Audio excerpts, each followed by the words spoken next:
Welcome to Brooklyn Squad Real Life Drama, Real Life Crimes, and I am back with another video. Today we are doing the Adam Montgomery trial part 2. Yesterday we went over a few things to show you guys who he was, what he was about, and what he is capable of. Hey Kathy B. Today, we are going to check out the trial. Yes, I see. Simply seen. Let us pray, let us pray, let us pray. Thank you, baby. Thank you, thank you, thank you. And she was in here at, or he, I don't know, but 6:23 p.m. Wow. Thank you so much.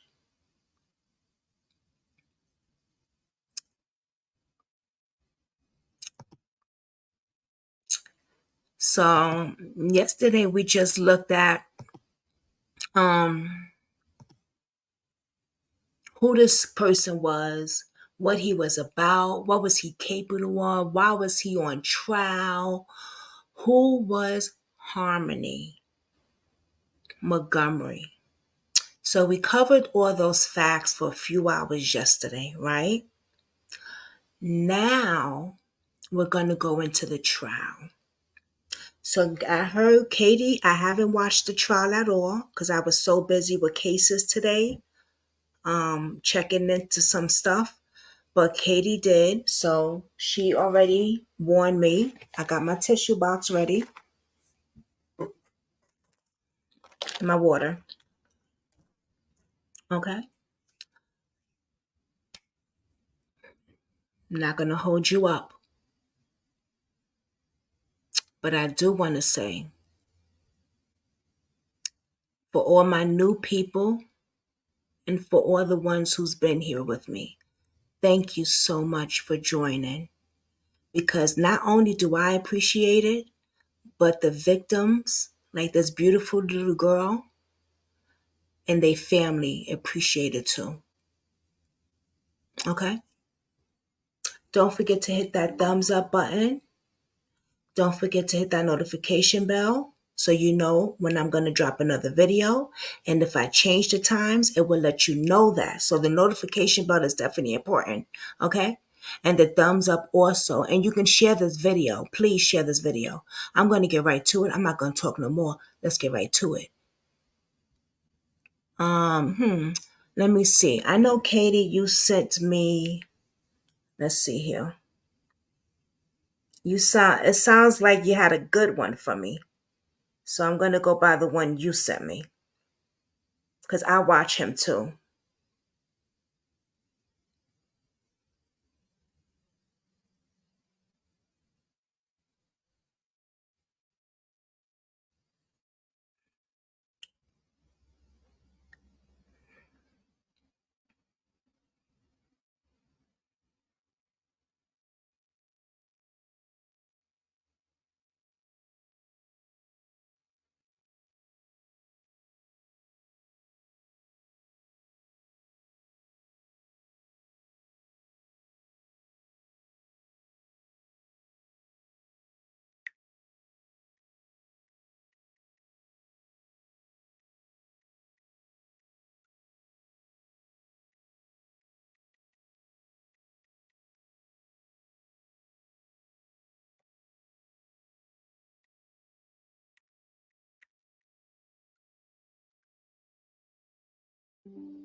Okay, let me do what I gotta do. I don't know what she's talking about. All right, Katie.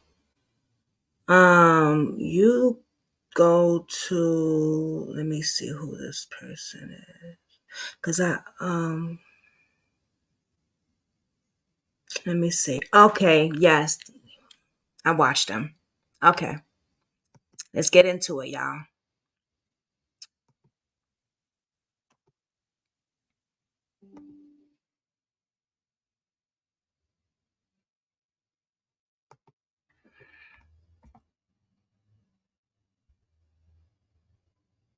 What is it again? Let me see.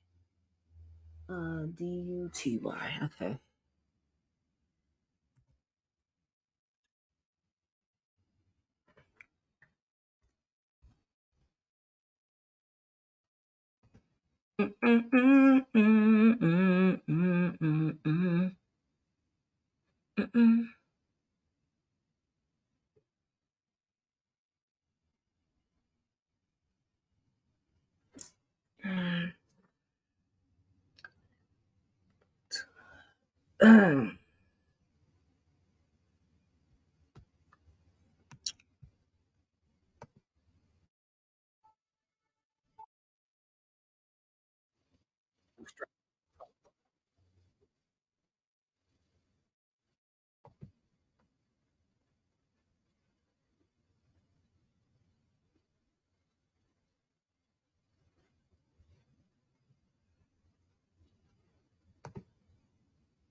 I got it.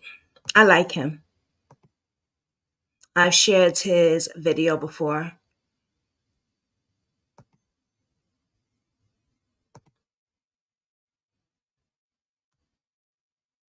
Chomping at the bit last night on that, and I want to know what your feelings are on this. Listen, I'm going into work a little late this morning to bring you this opening statement, but I thought it was that important that we listen to this together. So I'm going to play a little piece. Good morning to everybody who's here in the chat, and thank you to everybody who's become members and has left super chats and all kinds of stuff before we went live. These are all the folks who went the extra step, and I thank you. And for those of you who are here waiting and subscribed and just hanging out with Ed Wallace and myself, we appreciate you. So thank you to the Patreon supporters, channel members, the moderators, the replay viewers, the subscribers, the friends, the people who leave us comments in the comment section. You guys are what makes this a great place. So thank you. Good morning, good afternoon, or good evening, depending on where you're watching. Let's take a listen to this. This is Adam Montgomery yesterday, live via WebEx or Zoom, whatever they use, in court, inside his court where he was being housed in the county jail. So let's listen to this, because this is a big sticking point. A lot of people don't understand what's going on with this. And I'm watching the trial feed. As it comes live, we'll play it live for you. Do you wish for them to acknowledge your guilt on both of those charges, falsifying physical evidence and abuse of corpse?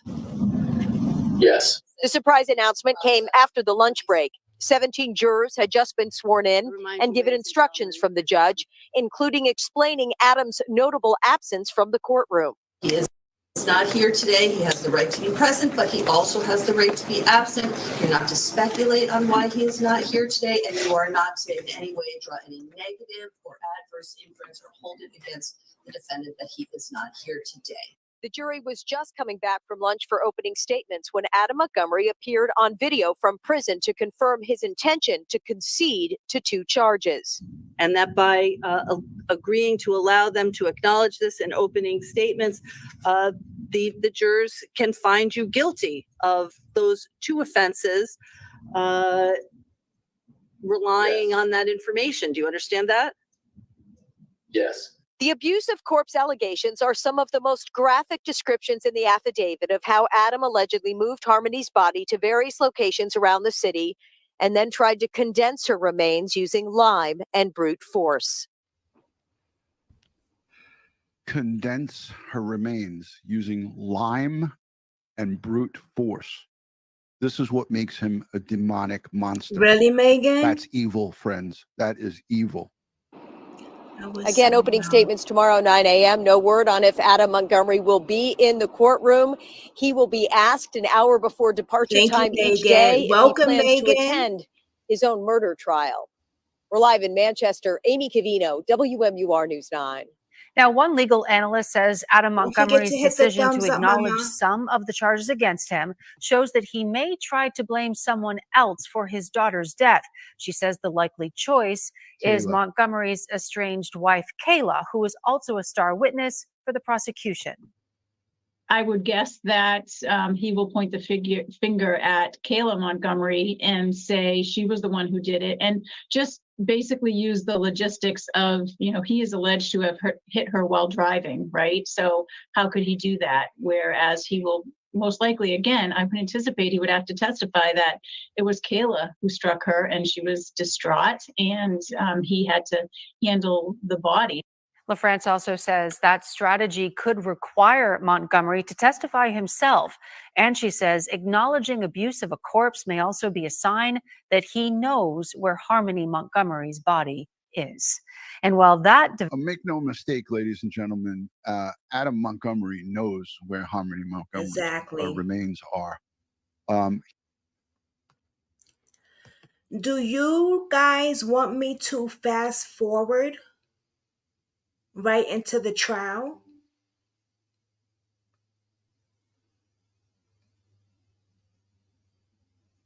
Or leave it the way it is?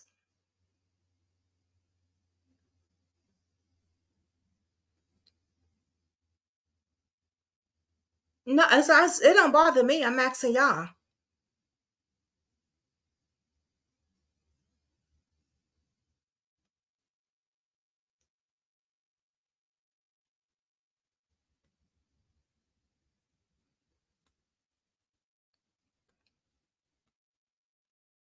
Y'all let me know.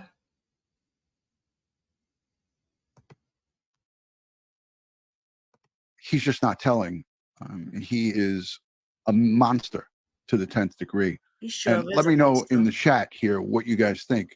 I mean, I'm going to show his face here again, and I hate to even show it, but look, teardrop tattoo, 20 arrests in his lengthy arrest history. One of those 20 arrests is for shooting somebody in the face. What? This is a monster, and he's where he belongs. He's serving a sentence of 33 and a half years to 65 years on an unrelated weapons charge. Adam Montgomery does not, I repeat, does not deserve to breathe the same air we breathe. If there was ever a death penalty, case, New Hampshire doesn't have it. It's not on the table, but this one, my friends, this one would qualify. Development was playing out in court. Jurors were retracing the Montgomery family's steps on the day prosecutors allege that Harmony was killed. WMUR's Tim Callery is live now with a closer look at the key locations in this case. Hold on, let me turn. And Jen, prosecutors describing today's jury view. Hey, folks, I just wanted to let you know I'm playing this because I'm trying to eat up a little bit of a time because the court's not on. Just let me know if you... I mean, this sets up what's going to go on today in court. Hillsborough County, New Hampshire courtroom. This is always good to refresh our memories before we go into day two. A, is he going to be there? And B, what is his defense going to say in their opening statement? The acknowledgement of the two charges of tampering, falsifying physical evidence, and abuse of a corpse. That is a big thing to answer out. And what's going to happen? You heard the judge say that the jury may find you guilty. Of course, they're going to find him guilty. If he's admitting guilt to those two charges, they have no other choice. He's saying, don't bother. I'm changing my stance on this. I acknowledge guilt. So let me know in the chat if you enjoy a little bit of a preview before we go into day two and the opening arguments from the prosecutor, and that's the state and the defense. Let me know what you think. So he pow somebody in the as face? the final journey of Harmony Montgomery, pointing out those key locations in their case against the little girl's father. Monster. The first stop of the jury view was a methadone clinic located at 20 Market Street. Prosecutors say this is where Adam and Kayla Montgomery took their children back in December of 2019. It's here where prosecutors say Adam began his assault on his daughter, Harmony. The jury then traced the family steps to the Burger King on Daniel Webster Highway. Prosecutors say the Montgomerys went there after the clinic, and the state alleges that Adam continued to hit Harmony along the way. From there, it was the Colonial Village Apartments on West River Road. This is where the state says the Montgomery family lived out of their car after they were evicted from their Guilford Street home. Prosecutors allege that it was here where Adam Montgomery used drugs while Harmony was dying in the back seat of the car. So he was going to the methadone clinic? Him and that girl was on methadone? But he wasn't just on methadone. He was using drugs. He was getting drugs from people from the methadone clinic. Probably. Allegedly. The last stop was the site of the former Portland Pie Company. It's where Adam used to work and where the state alleges that he stored his daughter's remains in a walk-in freezer. This is the location right here where this Chase Bank building is. The Portland Pie Company, that was a pizza place that Adam Montgomery worked at. He had the audacity. He's so vile. I mean, I could sit here and just throw out expletives, but I'm not going to do that. This is the location where he worked, and he ordered Kayla Montgomery to bring that CCM bag. That's like a hockey gym bag, or, you know, big size bag that you would take equipment in. He ordered Kayla to bring that bag, and she did it. She brought the bag with Harmony's remains in it, knowing her remains is in there. That's what makes her equally as evil, because she wasn't saying anything. Kayla wasn't saying anything until the heat became so strong on her that she said, you know what, I'm going to try to save myself. I'm going to testify for the prosecution. She's going to be the lead prosecution, the lead witness for the prosecution in this case. Make no mistake, ladies and gentlemen, there's going to be a ton of evidence that's produced here in this trial, but Kayla Montgomery is going to be a huge piece of this. And But that's his this location right here right? is where he ordered Kayla to bring Harmony's body, and he put it in the walk-in freezer where they store the food that's made pizza coming out of this location. It's no longer there, and I can guarantee you why it's no longer there. There's now a Chase Bank there. But he ordered Kayla to come with Harmony's body to that location. How disgusting. How evil. Fucking monster. Jeez. I mean, there's no words for it, folks. It's not. Let me know your thoughts in the comments. My thoughts is he's a monster. The last stop was the site of the former Portland Pie Company. It's where Adam used to work and where the state alleges that he stored his daughter's remains in a walk-in freezer. Now, the jury also stopped at the intersections of Webster and Elm Street here in Manchester. That is where prosecutors say Adam Montgomery first realized that Harmony was dead after the family's car broke down. They accuse him of putting the little girl's body in a duffel bag and then calling for a tow truck. Reporting live in Manchester. Doesn't get any worse than that. I'm going to look to the comments. I'm monitoring the live court feed. There's nothing going on inside the court right now. So somebody put up in the chat, Duty Ron, do you think that there would be a plea deal? I'm going to put it up. Steel Guitar, thank you for that. Good morning, Duty Ron. Is there a chance a plea deal in exchange for revealing the whereabouts of Harmony's remains?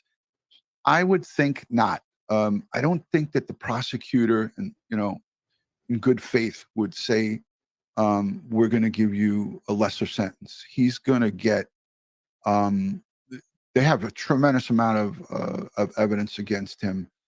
Yes, it's important to find her remains. And it says in this piece right here that I played for you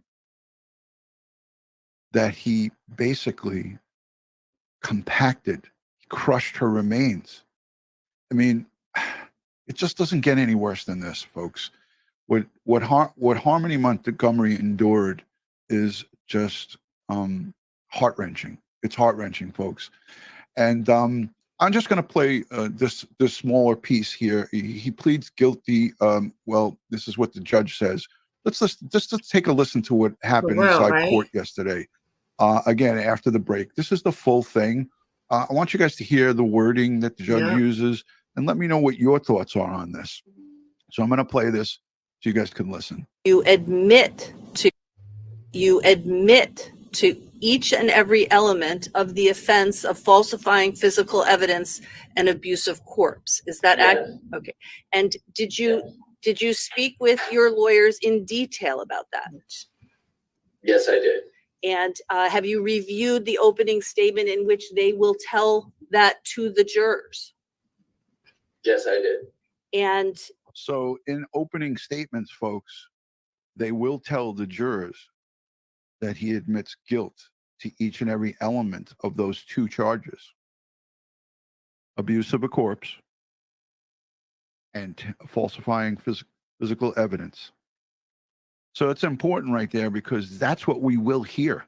This is a preview of what we're going to hear in a very short period of time. And here's the live court feed. It's coming on right now. So I'm going to go to it, folks. Let me get this up and get you guys right in. There's those bags. We're still looking at that evidence bag. There's two of them.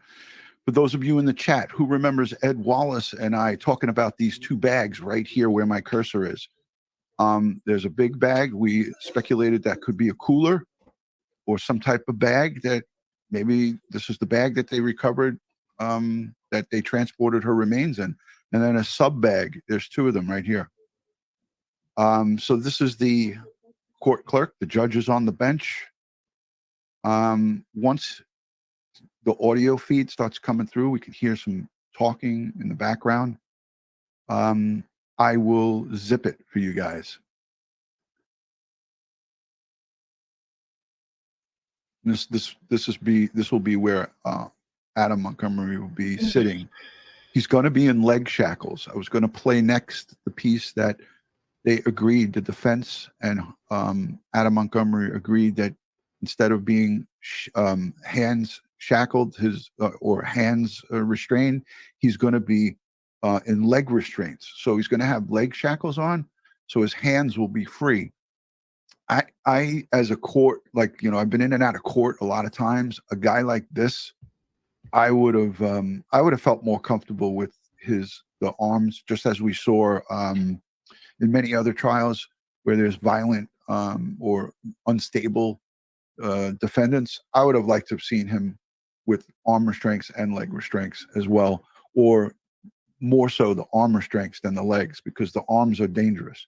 You can hurt somebody with your hands. Your feet, you can hurt somebody with your feet as well, but he's got a better chance of hurting somebody with his hands. Look at what he did to Harmony, alleged to have done to Harmony Montgomery, and assaulting Kayla, assaulting many other people, shooting somebody in the face. He's got 20 prior arrests. So let me know what you think about that. I mean, this man got 20 prior arrests. 20. Not 2 or 3, not 1, not even like 3 or 4. 20, and one of them for a pow and a man in the face. Lord have mercy. That's horrible. They agreed to let him just be in leg shackles. That gives him a lot of freedom with his upper body. So I think he should be hands and legs shackled. Let's see what you guys think in the chat.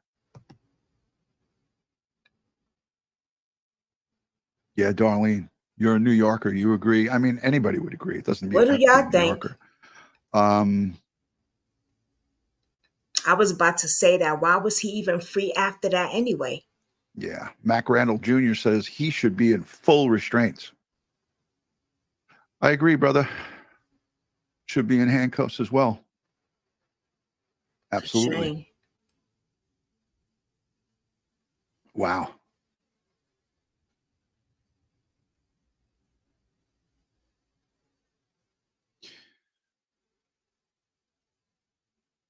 He just doing so much. We have similar laws in the state of New York. There's the infamous case of Thomas Valva, who was froze to death by his father, Michael Valva, a former New York City transit police officer. Froze his son in his garage Girl. in January of 2020, right before COVID hit. And you know, Ugh. Harmony's case, this all went down in a lot of the periods of 20 time priors, that she yeah. was missing That is and the way she unaccounted get for full was custody during to the our COVID child too. lockdowns. You hit that right on but the nose, Mama.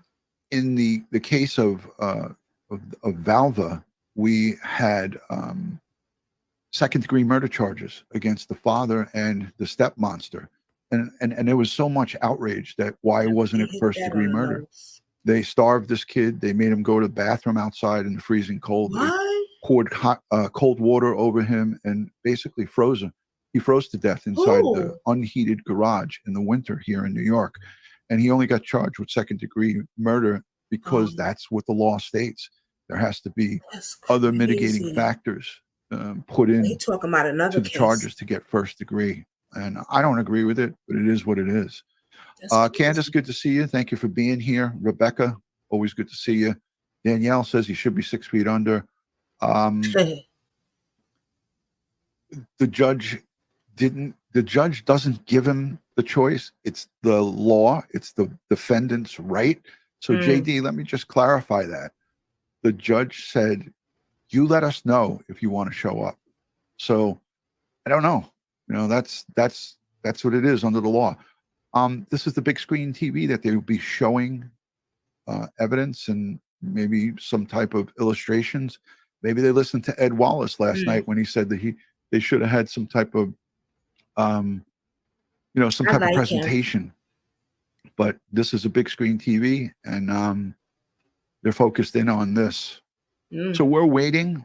I would have to say we're waiting for Adam Montgomery. Let's fast forward. Transports don't always go down the way, and it's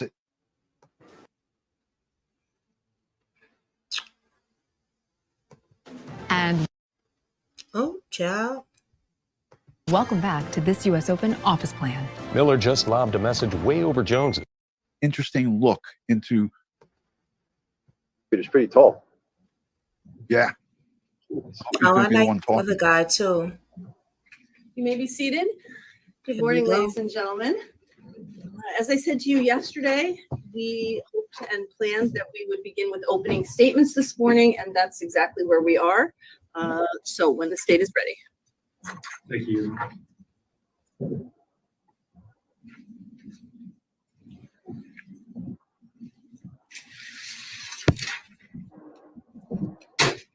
When I turn off my camera, y'all, that's because I'm puffing on my cigarette. Where is Harmony Montgomery? Where is Harmony? When people across this nation, from Florida all the way up to Alaska and everywhere in between, were looking for Harmony, there's one person who is not. One person. The one person who should have been looking for Harmony was not. Her biological father, that defendant that you saw 2 days ago, he wasn't looking for her. And in fact, he was hoping that she wouldn't be found. His concern was not with finding this innocent 5-year-old girl. His concern was that she would be found and that his heinous and depraved actions would be brought to light. That's because he was the only person in this world who knows where Harmony is, who knows where her body is, and he was hoping that she would never be found. The one person, the one and only person who murdered Harmony, who butchered her body, and who disposed of her like yesterday's trash. This case is about Harmony Montgomery. I don't want that to get lost as we progress throughout this lengthy trial. This case is about Harmony Montgomery, but it's also about the defendant, his actions, his rage, his brutality, and his escalation in violence. The murder of Harmony Montgomery, that was just the beginning of the depraved actions of this defendant and what this case is all about.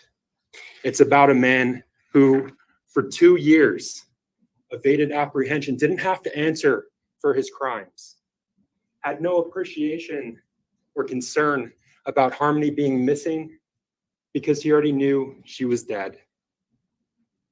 For 2 years before the Manchester Police Department initiated their search for Harmony Montgomery, that man got away with murder. His only concern, other than Harmony's body being found, was to keep his wife, Kayla Montgomery, from coming in here and telling you all what he did to her.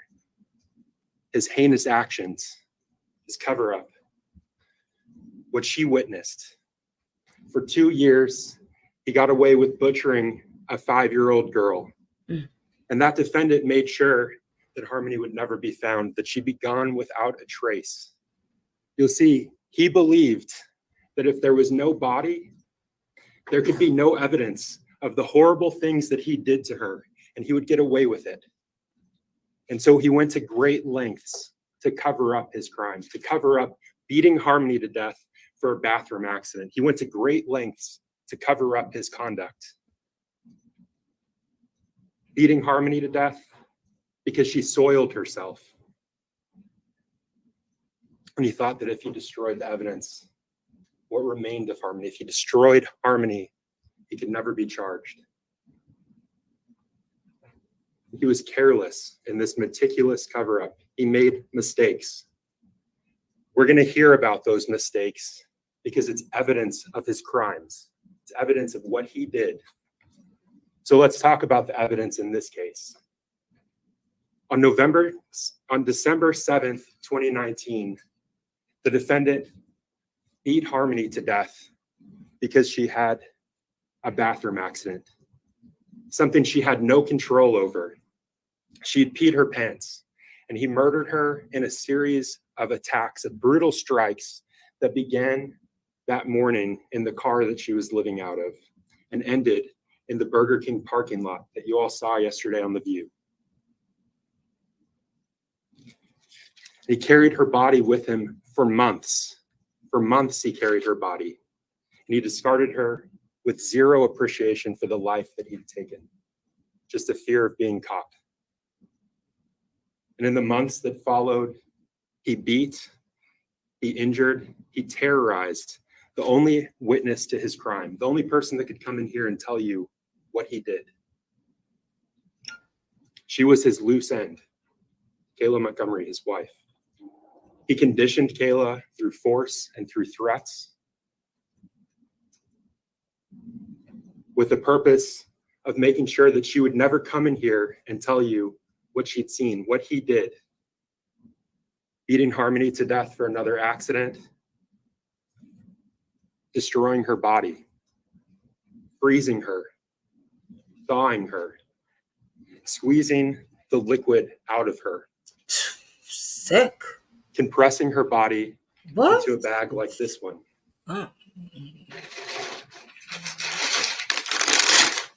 Here it is, Ed. Well, that's not the big package. That's the small package. Yeah. What? Like this one. That's what he put her Filling it with lime to further decompose her. That's the CMC bag. Unspeakable things.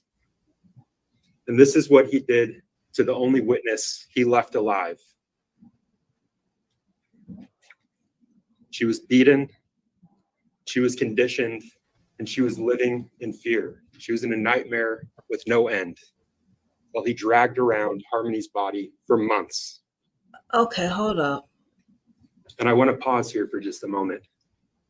Pause. I need to pause too for just a moment. Is that the girlfriend? Well, his wife?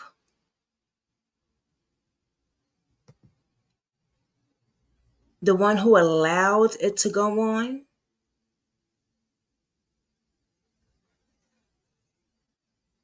Huh. I want to thank all of you for being here. This is going to be a lengthy trial. You're going to hear many difficult things. That's not lost on us. It's not lost on the attorneys that are in this case. So thank you for taking the time out of your lives to come here and listen to the evidence, to judge the evidence. It's necessary. It's a necessary function. And if you listen to the evidence, if you keep an open mind, and if you follow Judge Messer's instructions, You'll understand the timeline of Harmony's Thank you. death, of the cover-up. You'll understand the horrible things that that defendant did, why he assaulted, why he murdered, why he terrorized. And after he was done with all of this, why he destroyed evidence, why he lied, why he blocked his friends and family, why he manipulated his wife into doing terrible things to hide his crime, to hide the victim that he'd murdered. So let's talk about the victim that he murdered, the victim that he made sure couldn't come into this courtroom and tell you the horrible things that he did to her.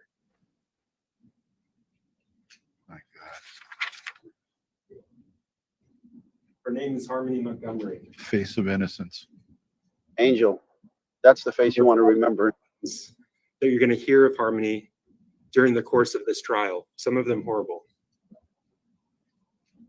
Harmony was born to the defendant, Adam Montgomery, and her mother, Crystal Sorey. She was born on June 7th of 2014.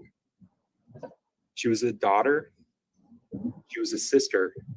She was a Minnie Mouse fan. She was a fun-loving girl that loved being a big sister. She was just 5 years old when the defendant brutally murdered her. During the course of her brief life, she was a fun-loving girl. She was someone that defied all odds. She spent most of her life with Tim and Michelle Rafferty, her foster parents, who she called Daddy and Mommy Michelle. And those odds that she defied. When Michelle Rafferty, when Tim and Michelle got Harmony, when they got custody of her, she was just 2 months old. Michelle was told she's not going to live past 7 months, told that she had learning disabilities.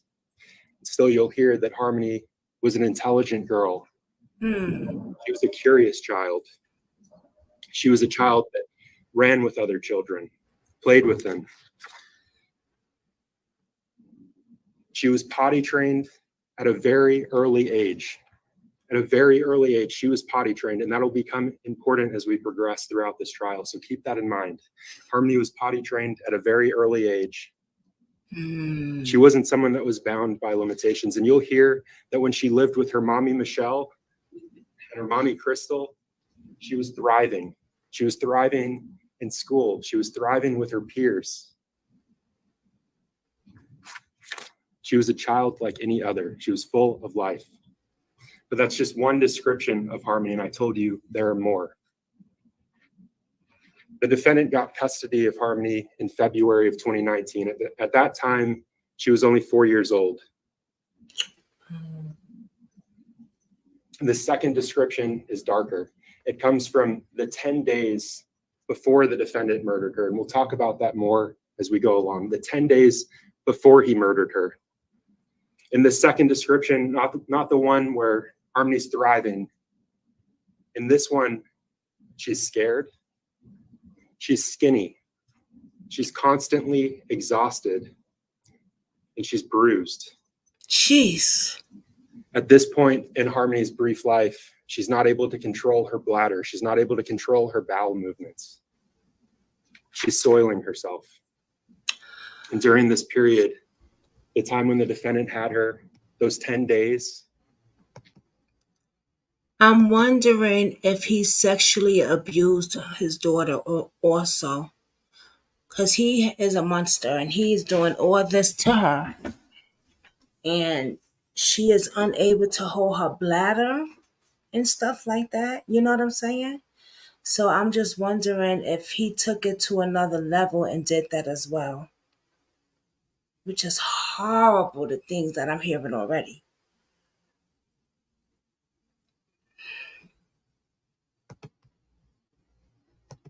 She went from living in their home Because we on would know Guilford that in Street the at trial 77 more and Guilford more as Street it goes. to being homeless and living in a car, in the family's car. When they were living in that car, those bathroom accidents got worse and worse, and they came more and more often. And you'll hear about the defendant's rage, this rage of the defendants that was building and building with each and every accident. And each time Harmony had an accident in that 10-day period, the defendant would strike her. Mm. That rage only growing, adding to that fear. And the next two descriptions come from the actions that the defendant took after he had murdered Harmony, after he beat her to death. You'll hear that she went from this little girl full of life, a girl that radiated happiness, that radiated joy, to a scared girl, broken, bruised. And from there, she went to the dead girl in the duffel bag. And after that, she went to the dead girl rotting in the ceiling. The ceiling that the defendant slept under for months. For months, as Harmony's body fluid, her blood, leaked through that duffel bag and was absorbed into that ceiling, he slept under her. That's what he did to her. That's what he made Harmony. His actions. Remember that as we go along. This case is about his actions. And those are the descriptions of Harmony. That's what the defendant made her before he disposed of her. Harmony was just 5 years old when the defendant beat her to death, but her story continues long after her death with the gruesome actions that the defendant took, the things that he did to her, the places that he took her. 3 people witnessed Harmony's death, her murder, and they survived.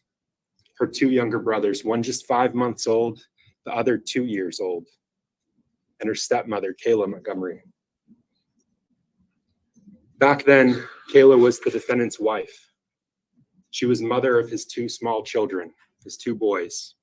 They met when they were kids and they married in 2017. And eventually they moved to Manchester, New Hampshire, and they lived at the home on 77 Guilford Street. The defendant stayed home with the children and Kayla worked. She was a cashier at Dunkin' Donuts. And during the 6 months leading up to Harmony's murder, their marriage was on the rocks. But Kayla tried to make it work. She wanted to make it work for her family. She wanted to make it work so that she didn't lose another person that she loved. But this case, it's not about Kayla. It's not about what Kayla did. It's not about what Kayla didn't do. Remember that as we go along. It's about what the defendant did. Kayla was the defendant's loose end. She was the witness to his crimes. She was the witness to his confession to an assault that took place against Harmony by the defendant in July of 2019. She was witness to Harmony's murder. She was witness to the defendant compressing Harmony into bag, smaller bag, smaller bag, compressing her more and more over the months that he had her. What? Adding lime to that bag. And she was witness to the defendant disposing of Harmony. She was the witness that was left alive. So let's talk about that first event, the assault on Harmony from July of 2019. That summer, the summer of 2019, was Harmony's first time living with the defendant. It was her first summer with the defendant. And again, they lived at this home on Guilford. You'll hear that they lived there with Helen Montgomery, the defendant's grandmother, and the defendant's uncle, Kevin. Kevin. And Helen and Kevin left that summer. They went down to Florida, and there Helen had a triple bypass surgery, and Kevin stayed with her. He accompanied her, help her in her recovery. And you'll hear that Kevin was gone for 3 weeks. And when Kevin left, when he left that home, Harmony was uninjured. No bruises, uninjured. But when he came back, Harmony had a large black eye. Oh my God. A black eye that was so swollen that the profile of her face had changed. It was horrible. This girl was bruised. She was injured. And her face was swollen. And when Kevin walked through that door, Why didn't nobody call the cops on him? Why didn't nobody call child protective services? Why didn't nobody go and remove this little girl from him?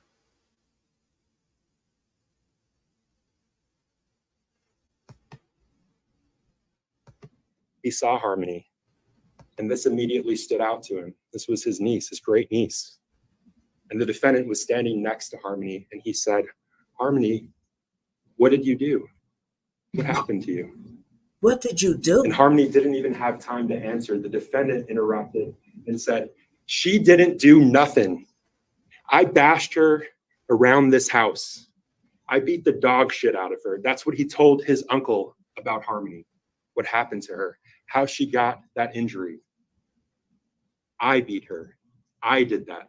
The defendant in this case, you'll hear that this shocked Kevin. It frightened him. And that was the last night he stayed in the house. He never went back there. He spent that night in his house and he got out of there. And in the time that followed, he did everything he could to get Harmony help. He contacted authorities. He contacted DCYF, contacted Child Services. Oh, he did. You'll hear that he was unsuccessful. What? This assault from July of 2019, that's separate and apart from the murder charges, different incident. So I want to talk about the murder now. And to do that, again, we have to talk about the 10-day period before the defendant brutally murdered Harmony. Those 10 days where Harmony had major life changes. You'll hear that the family went from living in that home on Guilford Street to being evicted and living in their silver Chrysler Sebring. And while they were living in the Sebring, while they were living in the Sebring, they parked in that parking lot we saw yesterday at Colonial Village, the apartments. They stayed there in their car. Harmony, at this point, had another major life change. She started having accidents. She started peeing herself. She was incontinent. She couldn't control when she had to go to the bathroom. She was peeing herself and she was pooping herself. This girl that prided herself on being able to control her body, basic functions. She was a big girl, but she started having these issues with her bladder, with her bowel movements.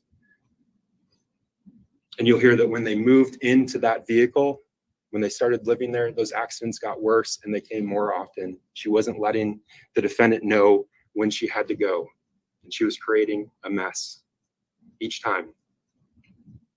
And that rage, the defendant's rage that you'll hear about in this case, grew and grew. And he would hit her, he would strike her each time she had one of those accidents. And that was Harmony's life for 10 days. For 10 days, she lived in a car. For 10 days, she had bathroom accidents. For 10 days, she was unable to control her own body. For 10 days, she was in fear. I can't even imagine, Katie. Oh. She was scared because each time she had one of these accidents, the defendant would hit her. Poor baby. The defendant that you saw 2 days ago, a large man, he would hit this. She was 35 pounds in June Share this video, 2019. Y'all. This again is in December. She was tiny. He would hit her. He would strike her with a fist. Please. Over something she had no control over. And those accidents were getting worse and they were coming more often. And she was so bruised before her murder that the defendant had to hide her when he went out in public. He would literally take a blanket and cover her up so that she couldn't be seen, and that so no one would know what he had done to her. No one would see those bruises. And that brings us to December 7th of 2019. That day began like any other day for Harmony. They were living in that car. She woke up and she was scared. She was scared because she'd wet herself. She didn't want the defendant to know.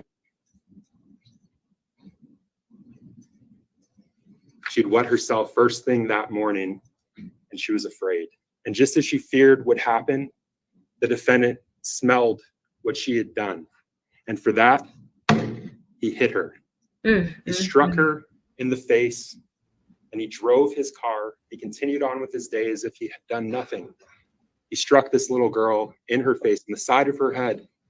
He continued on as if nothing happened. He drove to the methadone clinic, the clinic that you saw yesterday on The View. And there he and Kayla took turns getting their treatment. You'll hear that Kayla went in first, the defendant stayed in the car, and then the defendant went in. And when the defendant came back to the car, he was hungry. And so he started driving the family's car to the Burger King that you saw yesterday on The View. And as he was pulling out of that parking lot, he smelled something. He smelled that Harmony had had another accident. And that rage that been building inside of him, it was there. Remember, he was still upset about the earlier accident, that first thing in the morning. And he looked back at Harmony as he was driving, and he said, "Really, Harmony? Again?" And he began striking her as he was driving, holding onto the wheel. Man. He began punching this little girl repeatedly for something she had no control over. He struck her blow after blow after blow to the side of her small head. God damn. And he didn't stop. And you'll hear me say that. He didn't stop. He didn't stop with that first barrage of assaults, of strikes to her small head. He continued. And when he pulled up to a light, he continued hitting her, hit after hit to her small head, blow after blow.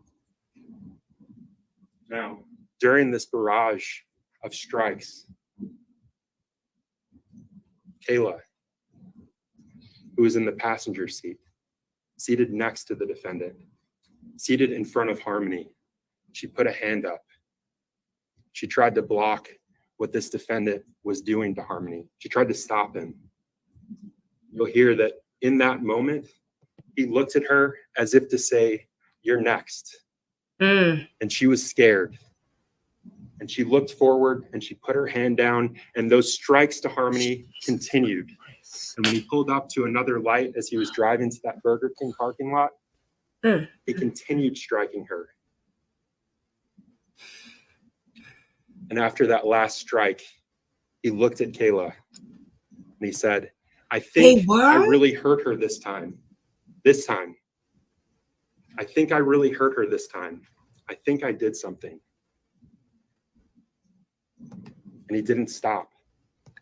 So wait a minute, y'all. Y'all mean to tell me that he not only had custody of Harmony, but he had custody of his other two children also?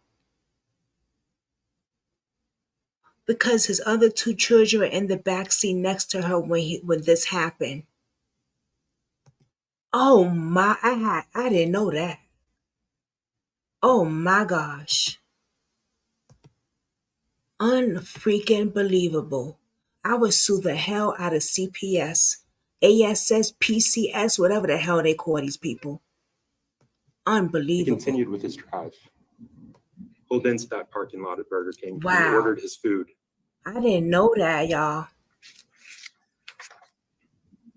He ordered his food. I'm new to this case. He didn't I stop. just found out about this case yesterday. He didn't look back at her. He didn't show any concern for this innocent little girl, the child he'd just beaten. He ordered his food and he ate. And he didn't stop. As soon as I seen it, I said, we're going to have to get into this You'll hear that at that time, after that last blow, after that last strike to her small head, she began moaning, making a gurgling sound. Really? Sounds that continued on and off for several minutes. He didn't show any concern. Ate his food, and he continued driving towards the Colonial apartment parking lot. And while he was there, he did drugs for 20 to 25 minutes, showing no concern for the child that was dying in his back seat, just feet away from him. Mm. And Kayla, you'll hear, was too scared to look back. She couldn't look back. She was frozen. She was terrified to see what he had done to this small child. Wow. She could just hear that moaning, those gargling sounds that eventually stopped. Wow. After the So defendant those two other children were ordered theirs, his food and he was driving not the back, other one. Okay, I He did got his you. Got you, drugs. Megan. Thank you, Mama. listening to those noises, not showing any concern, Wow. he pulled into the Colonial Village parking lot Mm. and he did drugs for 20 to 25 minutes. He ate his food and he did his drugs, and Harmony slowly died. And when he was done with that, still showing no concern for Harmony, he pulled out of the parking lot where they'd been living. And when he made it to the intersection of Webster and Elm, which you saw in the view yesterday, his car died. It died just as Harmony had died several minutes before. The defendant realized they were going to have to abandon that vehicle. And so he started removing items, getting the kids out, shaking Harmony, telling her to wake up. She wasn't responding. She couldn't. She was dead. He had done that. And when he realized that Harmony was no longer alive, that he'd murdered her, he grabbed a duffel bag. Remember, they were living in that car. All of their items, all of their possessions were in that car. He grabbed the duffel bag and he stuffed Harmony's body inside. And remember those descriptions that I told you about Harmony, what you'd hear throughout this trial. That's when Harmony became the dead girl in the duffel bag. He did that to her. That's what he made her. Unbelievable. You freaking monster.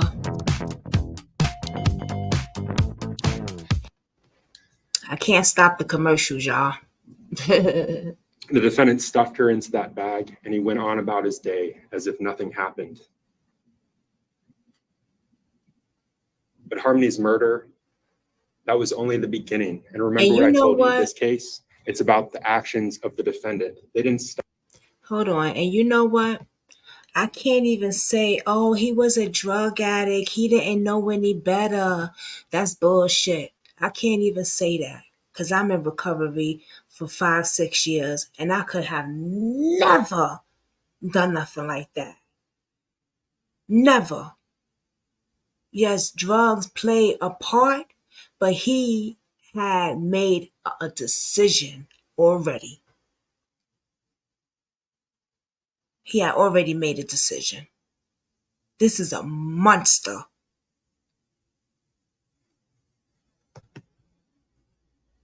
Stop after he murdered Harmony. That was the beginning of his conduct. No excuse. His actions didn't end when he brutally murdered Harmony. You'll hear about how he carried her for months, scheming, plotting. Exactly, Katie. Coming up with a plan of how to get rid of Harmony somewhere she would never be found. And they went back to the Colonial Village parking lot that afternoon. They had a friend there. Shame. A friend who let them stay in his Audi. And you'll hear that friend brought them dinner for 2 nights. The 2 nights that they stayed there, December 7th and 8th. And where was your baby? He brought them dinner, and notably, he didn't see Harmony with them. He didn't see Harmony because she was in that duffel bag, the duffel bag that he was moving between the trunk of that Audi SUV and the ground outside. At night, he would keep her in the ground between his car, the Audi SUV, and the dumpsters that you saw yesterday that you walked around in that parking lot. He kept her on the ground because it was cold outside. Remember, this was in December, and he wanted to keep her body cold.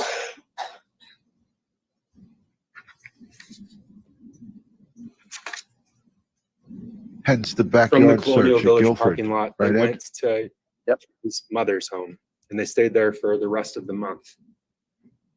She picked them up in her van, and that's where Harmony stayed for several days while the defendant looked for somewhere more suitable to keep her.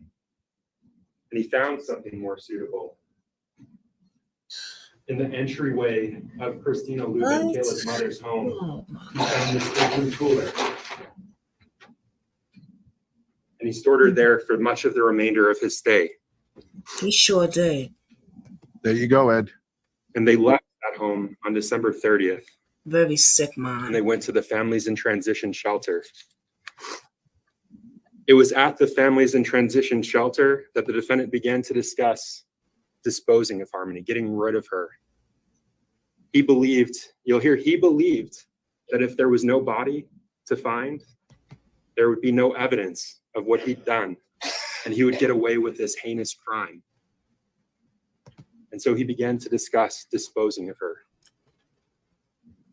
While he was there, he moved Harmony from the closet of that room. He moved her to the ceiling. Wow. Wow. He removed that vent cover and he stuffed her body inside. How And that's when Harmony became the dead girl rotting in the ceiling that he slept under for months. Now, the defendant faced another problem at the fit shelter. Harmony's body began to rot. It began to smell. He was storing her body in the ceiling above his room, and the heat was on.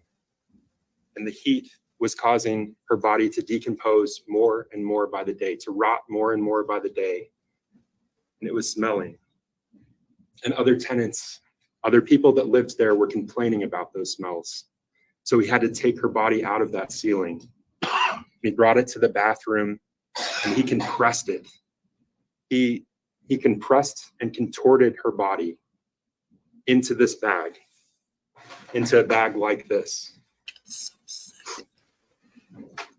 And he put it back up there, back in the ceiling. And when he was taking her body down, when it was still in the duffel bag, before he'd added trash bags and put her inside a bag like this one, she was leaking. She was leaking. Her liquids were pouring through that duffel bag. And investigators followed up with the fit shelter. They went to that room. They looked in the ceiling.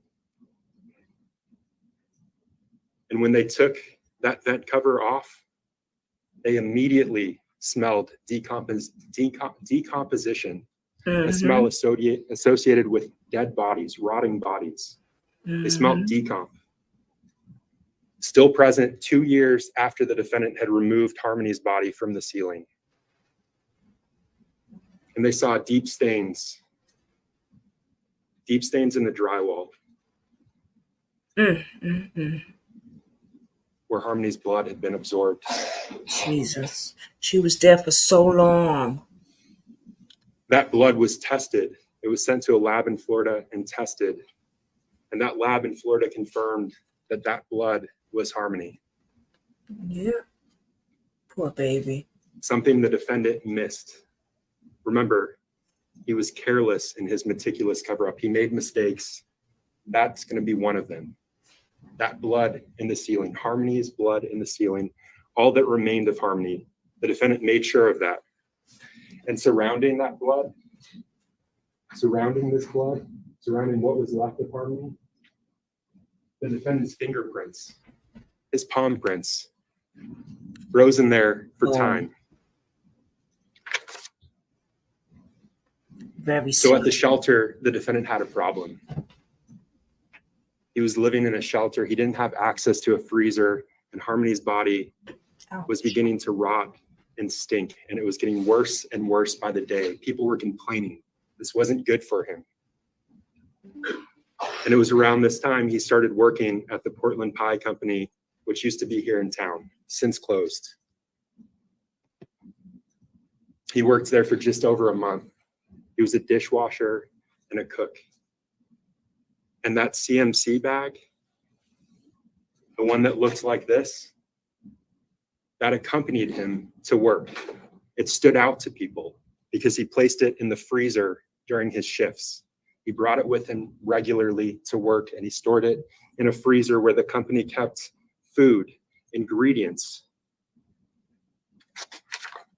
People saw him bringing that in and out regularly. They couldn't have imagined what that bag contained, but they saw it. I'm surprised that, hold on, let me say something. And after they left the fit shelter, after the defense, I'm surprised that it didn't carry a smell when they was at that restaurant bringing in and out that bag when they stored it. Maybe because it was in a cold freezer. I don't know how that works. You know what I'm saying? Well, people didn't smell it. He is very sloppy. defendant left the shelter, he moved into an apartment on Union Street. And it was in the Union Street apartment that he began to discuss dismembering Harmony, squishing her, further contorting her body. He discussed using a saw to cut her up. He discussed using lime to further decompose her so that there would be nothing to find. Remember, he believed that if there was no body, there could be no evidence, and he would get away with this horrible thing that he'd done, beating this little girl to death. And it was in the bathroom of his Union Street apartment that he compressed Harmony. Already in that CMC bag, filling that CMC bag, he compressed her further, and he added lime to the bag, thinking that it would eat away at anything left of her. He spent most of the day in that bathroom compressing Harmony. He took her out of the CMC bag and he placed her in the tub. She was frozen at that point, so he turned the hot water on and ran it over her so that he can manipulate her body, further compress her. Kayla walked into the bathroom as he was doing this. She saw what he was doing. She saw Harmony. Harmony at that point was skin and bones. And she saw the defendant squeezing Harmony, squishing Harmony, trying to remove the liquids that remained from her small body and down the drain of the tub. When Kayla walked into that bathroom, he told her to help him. You'll hear that Kayla obeyed. She held Harmony's arm while the defendant used the scissors to cut off Harmony's clothes. But this was too much for Kayla. She couldn't take what she was seeing, what the defendant was doing, the sick and grotesque things that he was doing to this child's body.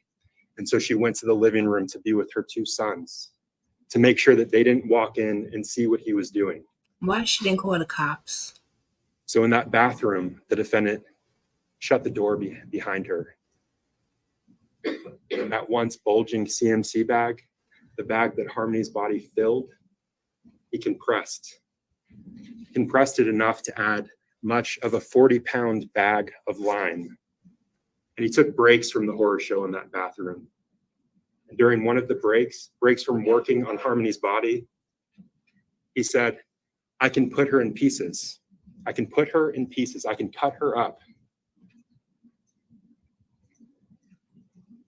And while he was working in that bathroom, working on Harmony, he clogged the drain. Remember that as we go along. He clogged the drain. While he was squeezing her, getting the liquids out, he clogged the drains of the bathroom. And investigators learned that the defendant went to Home Depot on February 26th, just 6 days after they moved into that apartment. He went to Home Depot where he bought a saw, a backup saw blade, diamond cutting saw blade, a backup battery, and lime. That was on February 26th, just 6 days after he moved into that apartment. On February 27th, he placed a work order to unclog his drain. Now, it was around this time that the defendant began to suspect that Kayla was working with the police, trying to give them evidence to put him away for what he'd done to Harmony. Oh. He was suspicious of her, and he was pulling out outlets. He was pulling out light bulbs, light sockets, thinking that there were listening devices planted to get him for what he'd done to Harmony. And it was around this time that he started beating Kayla. He started threatening her that if she reported him, he would kill her. And that if he went to jail for what he did, he'd have someone else kill her. The abuse was constant and it came regularly. And Kayla documented the abuse as shown here. Less than a week after the horror show in that Union Street apartment bathroom, the defendant disposed of what remained of Harmony, what was left of her. He was meticulous in making sure that nothing came back on him. He enlisted help. Well, I want to hear what they got to say From first. friends. He asked a friend to get him a U-Haul van. A U-Haul van back then was cheaper than a rental car. You'll hear that this friend, he helped. He got him the van. Unbelievable. The defendant at the time rented a hotel room so that he could leave the hotel room and dispose of Harmony. And when he came to bring the defendant the keys to the van with his girlfriend saw a CMC bag that was protruding from the hotel room's mini fridge. And that stood out to her. And when the friend gave the defendant the keys to that U-Haul van, the defendant said, I fucked up. And he repeated it over and over. I fucked up. Me, the defendant, I fucked up. But he couldn't say how. He couldn't say what he'd done to fuck up.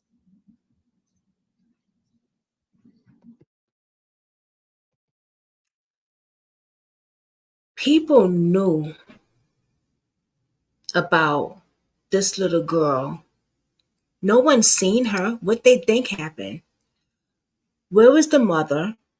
I know she had an addiction problem, but she didn't think like, let me call my baby girl. I haven't spoken to her today. But I get that she had an addiction problem. Where was the grandmother? Where was the uncle? Where was the brother, the nieces, the nephews, the in-laws? Where were the fucking family at? Where were they at?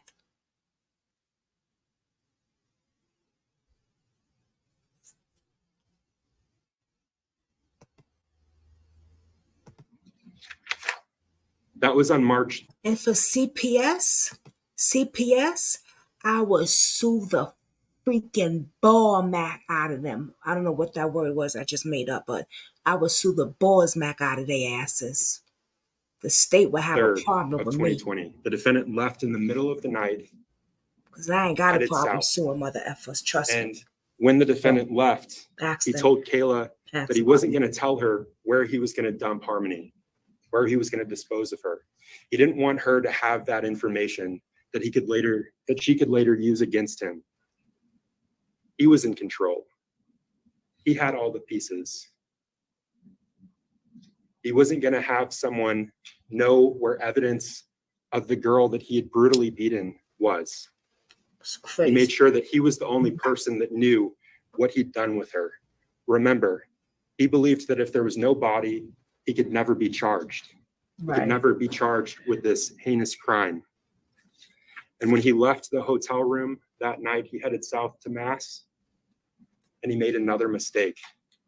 That U-Haul van that he rented, he blew through tolls on the Tobin Bridge. The camera captured that van. There you go, baby. That's right. Toll Bridge. You'll hear about the many searches for Harmony Montgomery involving multiple states, Maine, Mass, New Hampshire, involving multiple agencies, both state and federal. Thousands of man-hours looking for this little girl. And you'll hear the defendant's words. You'll hear him on a recorded call during one of those searches telling his friend that investigators were wasting their time looking for this little girl that he brutally murdered. They were wasting their time. That's the defendant's a shame, words. Katie. You'll hear that. After disposing of Harmony, the defendant realized he had one loose end, his wife, Kayla. And so he conditioned her The abuse got worse over those months and months. The monster. He beat her. She was a loose end to him and nothing more. Now, you'll hear that Kayla lied. She stuck to a story that the defendant gave her. She was scared at what would happen to her at the hands of the man she witnessed beat this small child to death and drag her body around for months. Of course. She's gone to prison for those lies. She's gone to prison for those lies. And since then, she's helped investigators.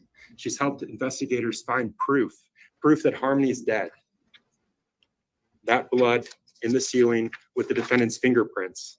She spoke to investigators and police for hours upon hours over multiple days. Statements that gave investigators evidence that they wouldn't have without her. Gave a mother some sense of closure, knowing that her daughter's dead, still out there somewhere, and not suffering. Not anymore. Now, Kayla's testimony is important. She saw what happened. She felt it. She lived it. She's still living it. But the reason you only have one witness to the defendant's crime is because he killed the other, the witness that he couldn't control, the witness that he couldn't manipulate. But even though Kayla's testimony is important, this case doesn't rest solely on her shoulders. You're going to hear about the forensic evidence, the physical evidence that corroborates what she says, about the surveillance footage. You'll hear and see evidence that corroborates Kayla in ways that she never could have imagined. You'll hear and see evidence that shows you who killed Harmony, who had motive to destroy her after he killed her. And you'll hear some of the defendant's lies for yourself. Oh, wow, Megan. You'll hear about the absurd story he told to evade apprehension, that he gave Harmony back to her mother in mass the day before Thanksgiving in 2019. That was his excuse. That was his lie. But in those 2 years where he didn't have to answer for this crime, where he thought he was free and clear of what he'd done, he told someone that he trusted what he really thought of Harmony. Let me just stop for a minute. So Megan said the adoptive father of her brother's biological mom actually wanted her, but they were turned down for Adam to assist his parental rights. That's a shame. And if they would have taken her, this little girl would have still been alive. So somebody was fighting for her. The adopted father of her brother. Ain't that a shame? Ain't that something, y'all? Thank you for that information. Wow. The system is messed up, y'all. It really, really is, man. They really messed up on this. Told her that she was evil, that she did evil things. He told her that Harmony was a constant reminder of her mother, Crystal Sorey, who he hated. It's a shame people tried, yo. And he told her that he hated Harmony to his core. That's what he said in secret about the innocent child that he'd beaten to death. The helpless girl that he beat because she soiled herself.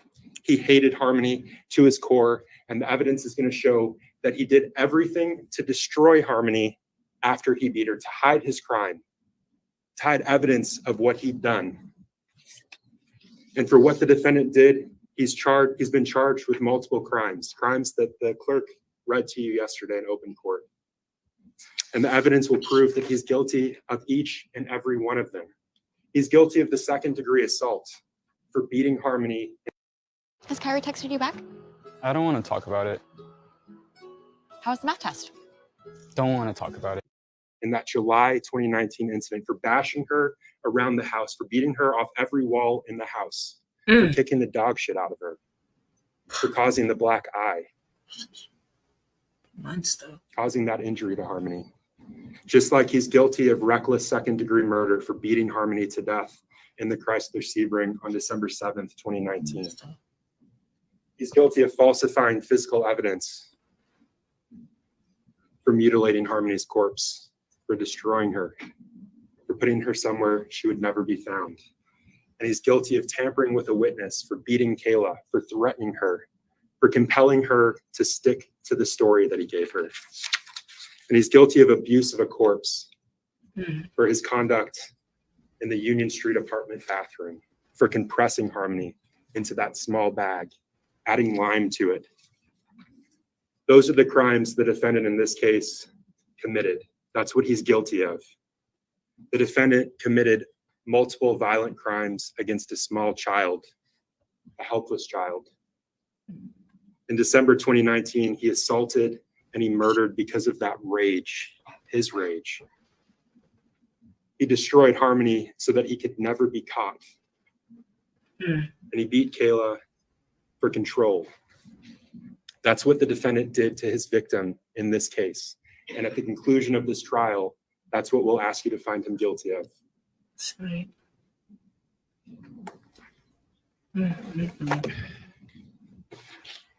Here goes the defense now, folks. Get ready to throw up. Uh-oh. Are you ready? Ed, I can't unmute you because you muted yourself.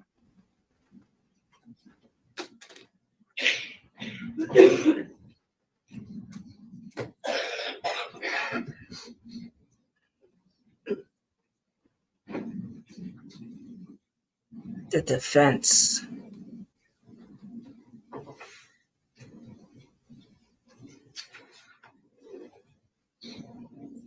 This better be fast. Left with that picture of, and seeing that picture is heartbreaking, knowing that Harmony is dead. But Adam Montgomery did not kill Harmony. Adam Montgomery did not beat Harmony in the head as he approached the Burger King drive-thru. Adam Montgomery did not cause Harmony's death. Kayla Montgomery was the last person to see Harmony alive and know how Harmony died. But she didn't come clean with Adam. She didn't come clean with the police. And she will not come clean with you. She is still lying about the cause of Harmony's death. Even though Kayla now has her deal with the state, she continues to lie. The only reason Kayla has to lie now is to protect herself. The only reason she has to lie and point the finger at Adam is because the truth points the finger at her. The only reason Kayla has to lie to make Harmony's death so brutal and foul by Adam is to hide that Adam was protecting Kayla, his wife, and the mother of his kids. Now look, I'm not pretending that Adam isn't innocent here. Adam is not an innocent here. He and Kayla covered up Harmony's death. He's not an innocent here. He and Kayla moved Harmony's body from place to place to keep it hidden. And Adam is not an innocent here. He and Kayla put her body in a shower to wash her remains of the fluids of decomposition and then permanently hid her remains. You can and should find him guilty of those crimes.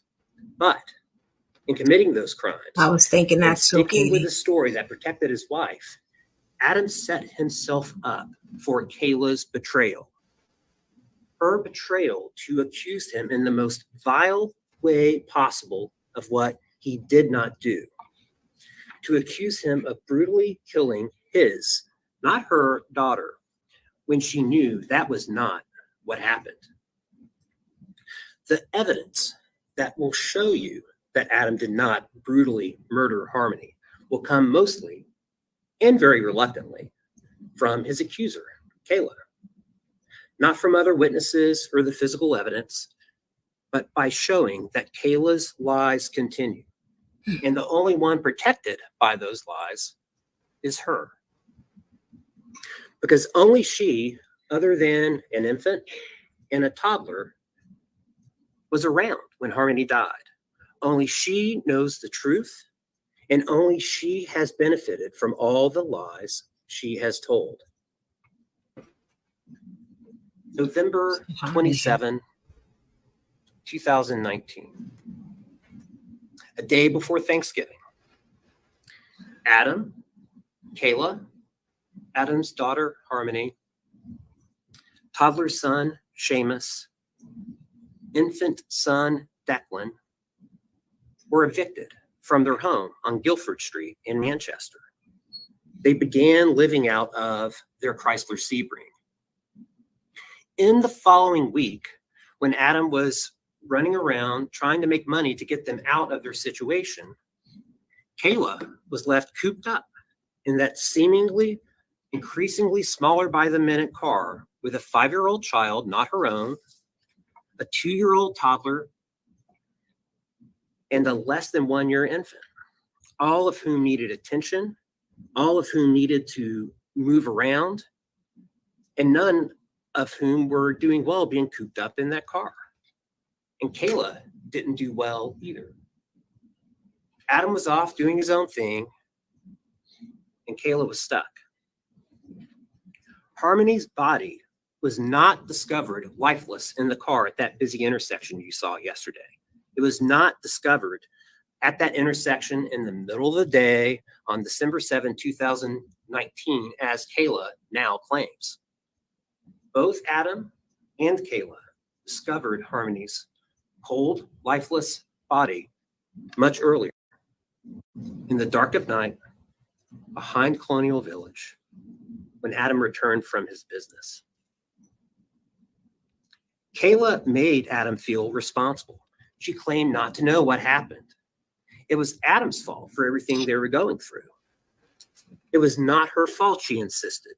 She thought all the kids were asleep. He had to protect her. He had to protect their children. If anyone found out, their children would be taken. Adam stood by Kayla, and together they covered up Harmony's death. By that decision, Adam became so intertwined in Harmony's death that he could not get out. Neither Adam nor Kayla knew what to do, so they put the decision off. Adam placed Harmony's body in a duffel bag from the car and placed that duffel bag in the trunk. And Harmony's body was in that bag in the trunk of the car when it broke down at the intersection of Webster and Elm. They had driven off from the Colonial Village apartments to try and figure out what to do, where to put Harmony's body. But then the car broke down. When it did, Adam grabbed the bag from the trunk and carried Harmony's body away from the intersection to the parking lot at Colonial Village. From there, as you'll hear, Harmony's body was moved from place to place until Adam and Kayla finally figured out a plan to hide the body permanently. When asked, you don't think there was a problem with Adam them? and Kayla told people that Harmony was back with her biological mom in Massachusetts.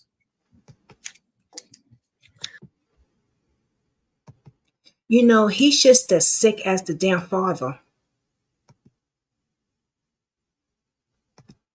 I agree. He is just as sick as for you to even take this monster side. It's just beyond me. It's just sick. He sounds ridiculously dumb. Are you dumb? Like, he don't even make sense up there. Like, he needs to sit the fuck down. For real. Like, get out. Go bye-bye somewhere. Damn fool. Let's now move forward 2 years. December 2021. This was 2 years after Harmony's death and close to a year after Kayla and Adam had separated. The police were now investigating Harmony's disappearance.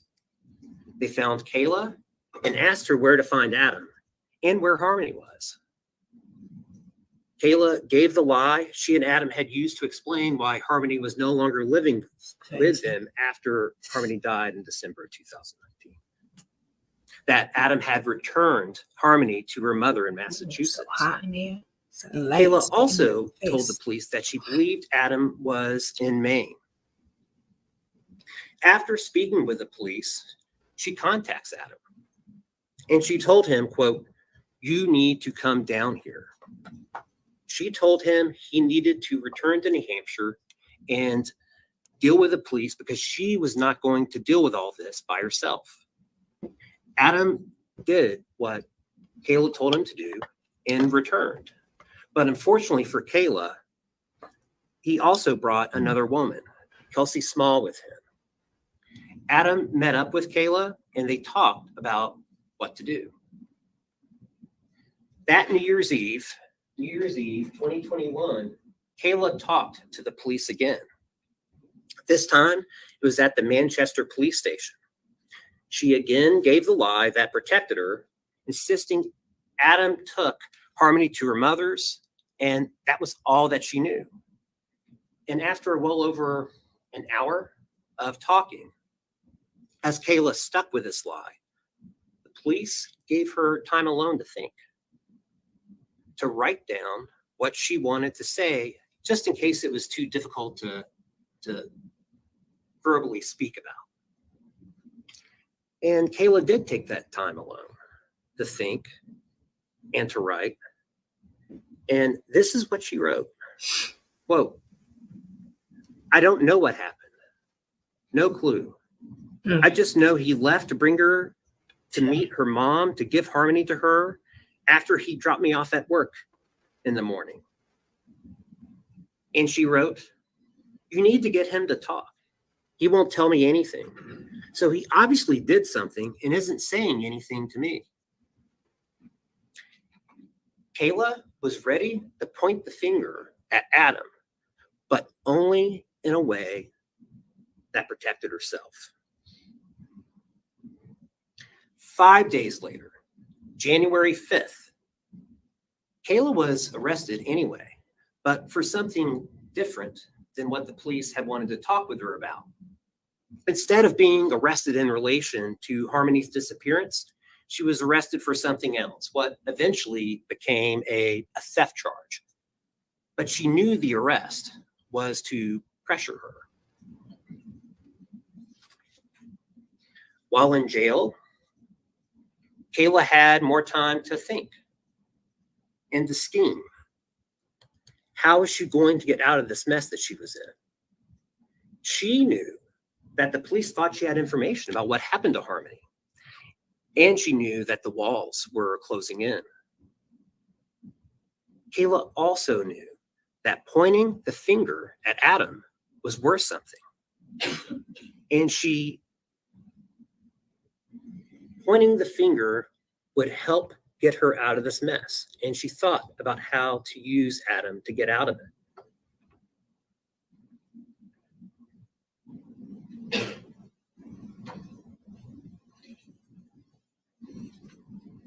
What I am holding up for you is defenses G for identification. This plastic bag contains a note. This note is written by Kayla, and it reflects what she wanted for a bargain. A few weeks after her incarceration, this note was found in Kayla's cell. And I know she was. She writes of her willingness to, quote, betray Adam. Not to finally be free of Adam, not to finally be safe from him, not to tell the truth, to betray, meaning stab him in the back. But she also You sound like an idiot. Of her longing, like he's 2 years old. Shut up. Stab him in the back. Fuck up. I'm done with him. He just sounded like, come on now.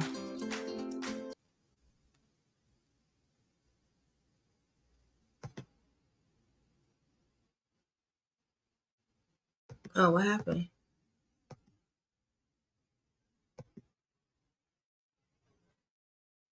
Oh, it's not my volume.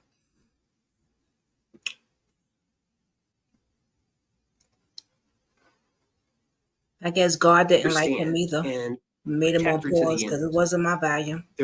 Their children needed their mother, she wrote. But as this note also shows, Kayla wanted more than just one last time with Adam. It sure does. She had a Though whole wish she was list, finally a safe set to of tell the truth. demands. She wanted, quote, immunity from everything. Everything being in all capital letters. She wanted immunity from everything, all charges I'm facing, and what I'm going to say about Adam. Maybe ankle bracelet, or probation, or drug court. Kids in my life. Not lose custody or rights to my children at all, and be able to have kids live with me once I do a residential treatment program and complete it. Kayla was willing to sing for her supper, not for truth, not for harmony, but for Kayla. Kayla was all about protecting herself to wiggle out of accountability for her own conduct. After that note was discovered in Kayla's cell in January of 2022, January 29th to be exact, Kayla told a correctional officer that she wanted to speak with the Attorney General's office. But no one came to her with a deal. And instead of a deal, she got a subpoena. She got subpoenaed to appear before the grand jury in March, and she remained in jail. Now, Kayla finally got out on bail on May 6th, but she still had been subpoenaed to testify before the grand jury, this time on May 20th. Still no deal. And when Kayla finally appeared before the grand jury, she still had no deal. It was explained to Kayla that she could choose not to answer a question if it would incriminate her. Instead, though, she chose to lie under oath, the same oath you'll see her take later, trying to make herself look innocent while pointing the finger at Adam.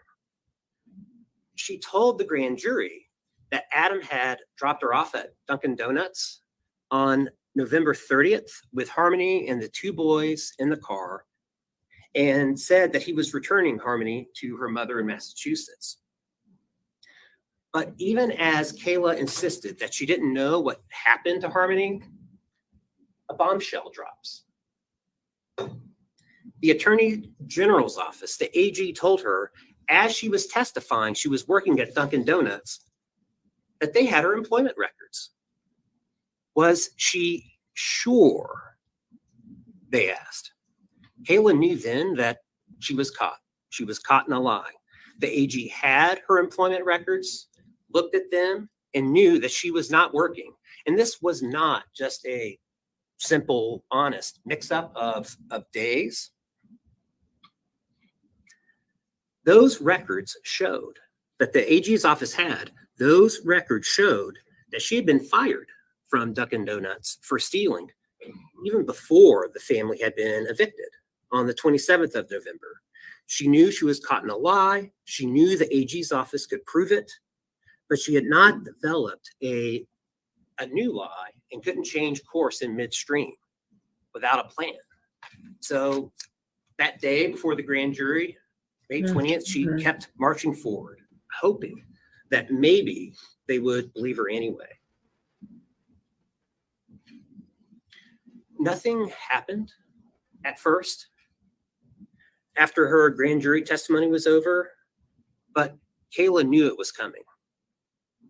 And roughly 2 weeks later, on June 3rd, when Kayla checked in as part of her bail conditions, it did.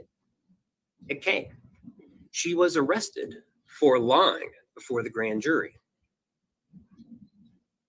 Kayla had a new story prepared, but with the new charges, the state had the upper hand.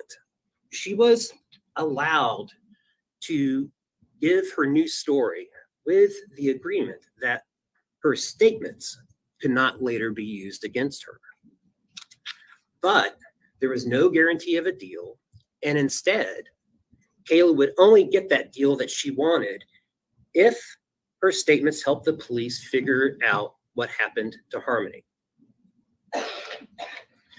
And if the state decided that Kayla's statements were not helpful, she would be facing not only the charges she was already facing, but now 2 more felony charges, this time for perjury, perjuring herself before the grand jury, plus any charges that could come about if the police were able to figure out what happened to Harmony without her statements. And Kayla knew that the police were going to follow up on what she now said.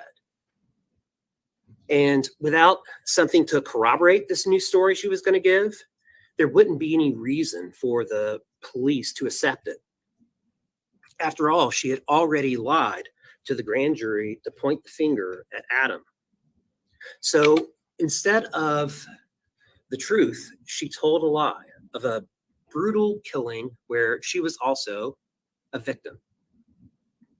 But because there cannot be any corroboration for the lie itself, Kayla intermingled some of the truth of how she and Adam covered up Harmony's death. The lie itself cannot be corroborated, but there would be corroboration in the truth of the cover-up. Because Kayla's new story was not true of how Harmony died, she lacked real memories to draw from, and the details did not fit. Both the details she provided and the ones she did not provide. And it is in those details, details based on a lie, that begin to reveal the lie still being told by Kayla. At first, Kayla's new story for the police, when she gave a proffer on June 3rd of 2022, her new story was that it was the middle of the night, 2 or 3 a.m. Harmony had been having trouble controlling her bodily functions while the family had been living out of the car, and Harmony went to the bathroom again. Adam responded by repeatedly punching Harmony, probably like 10 to 15 times. That story changed to Adam assaulting Harmony in the morning before they went to the clinic for their methadone. The story then continued by saying that Adam struck Harmony again after getting back in the car from the clinic. Then, as they drove to Burger King because Kayla wanted to get something to eat for her and the kids, the story expanded to Adam punching Harmony as he was driving into the Burger King parking lot. Kayla claimed to recall Adam commenting that the last strike was different. He thought he hurt Harmony. Kayla did tell the police that she put an arm up briefly to try and stop Adam, but to no avail. Adam drove up to the Burger King drive-thru. They ordered their food. Adam paid cash. The family got their food and drove back to the Colonial Village apartments with Harmony moaning in the back. That's her story. And when asked, Kayla claimed that she fed the kids. She told the police that she went up to her friend Anthony Bodero's residence to get some drugs for she and Adam to use, leaving Adam alone in the car with Declan, Seamus, and Harmony. This whole entire story was not true.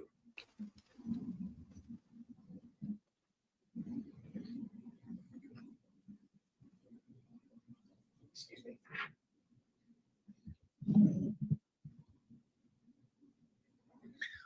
One of the things that you'll see that reveals her story about punching to be a lie is that she is unable to describe a true scene. She does not describe 2-year-old Seamus crying as his sister beside him is being struck. She does not describe the baby screaming as violence and chaos break out around him. She does not describe trying to soothe or quiet the children. Nor does she describe Adam reacting at all to what would have been a cacophony of screaming and crying had all that punching been true. She does not describe trying to hide a broken child from the Burger King cashier or any concern on Adam's part that Harmony might be seen by the cashier or the camera. She does not describe Harmony as she feeds piece by piece food to Seamus, who is next to her in the backseat of the car. She does not describe seeking help from her friend she got drugs from. She doesn't describe any concern by her friend, Anthony Bordero, that she seems upset. And please keep close attention to Kayla's various descriptions of the car breaking down, where she claims that she and Adam first discovered that Harmony is dead. Kayla told the police that with Harmony in what would have been a critical, perhaps fatal condition in the back seat, the family decided to drive away from their corner in the back of the Colonial Village apartments. Yet Kayla did not remember where they were going. Then the car broke down at the intersection of Webster and Elm, and they discover Harmony's dead body in the back seat. Kayla talked about waving, honking, agitated drivers behind them around the car as Adam manhandles a dead child in the back seat into a duffel bag. And no one notices. Their car did break down on December 7th at the intersection of Webster and Elm. That is not in question here. And the family did walk back to Bodero's. But Harmony's body was already in the duffel bag, in the trunk, from when they discovered her death in the early hours of the night before.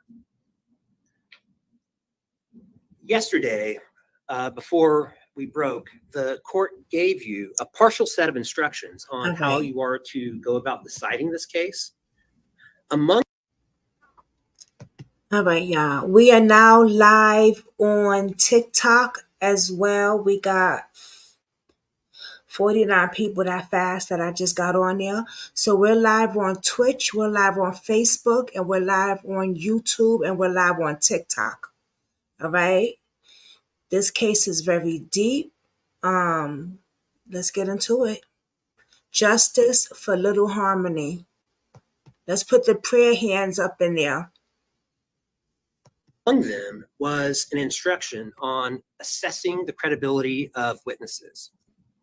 It is up to you to determine the credibility of witnesses.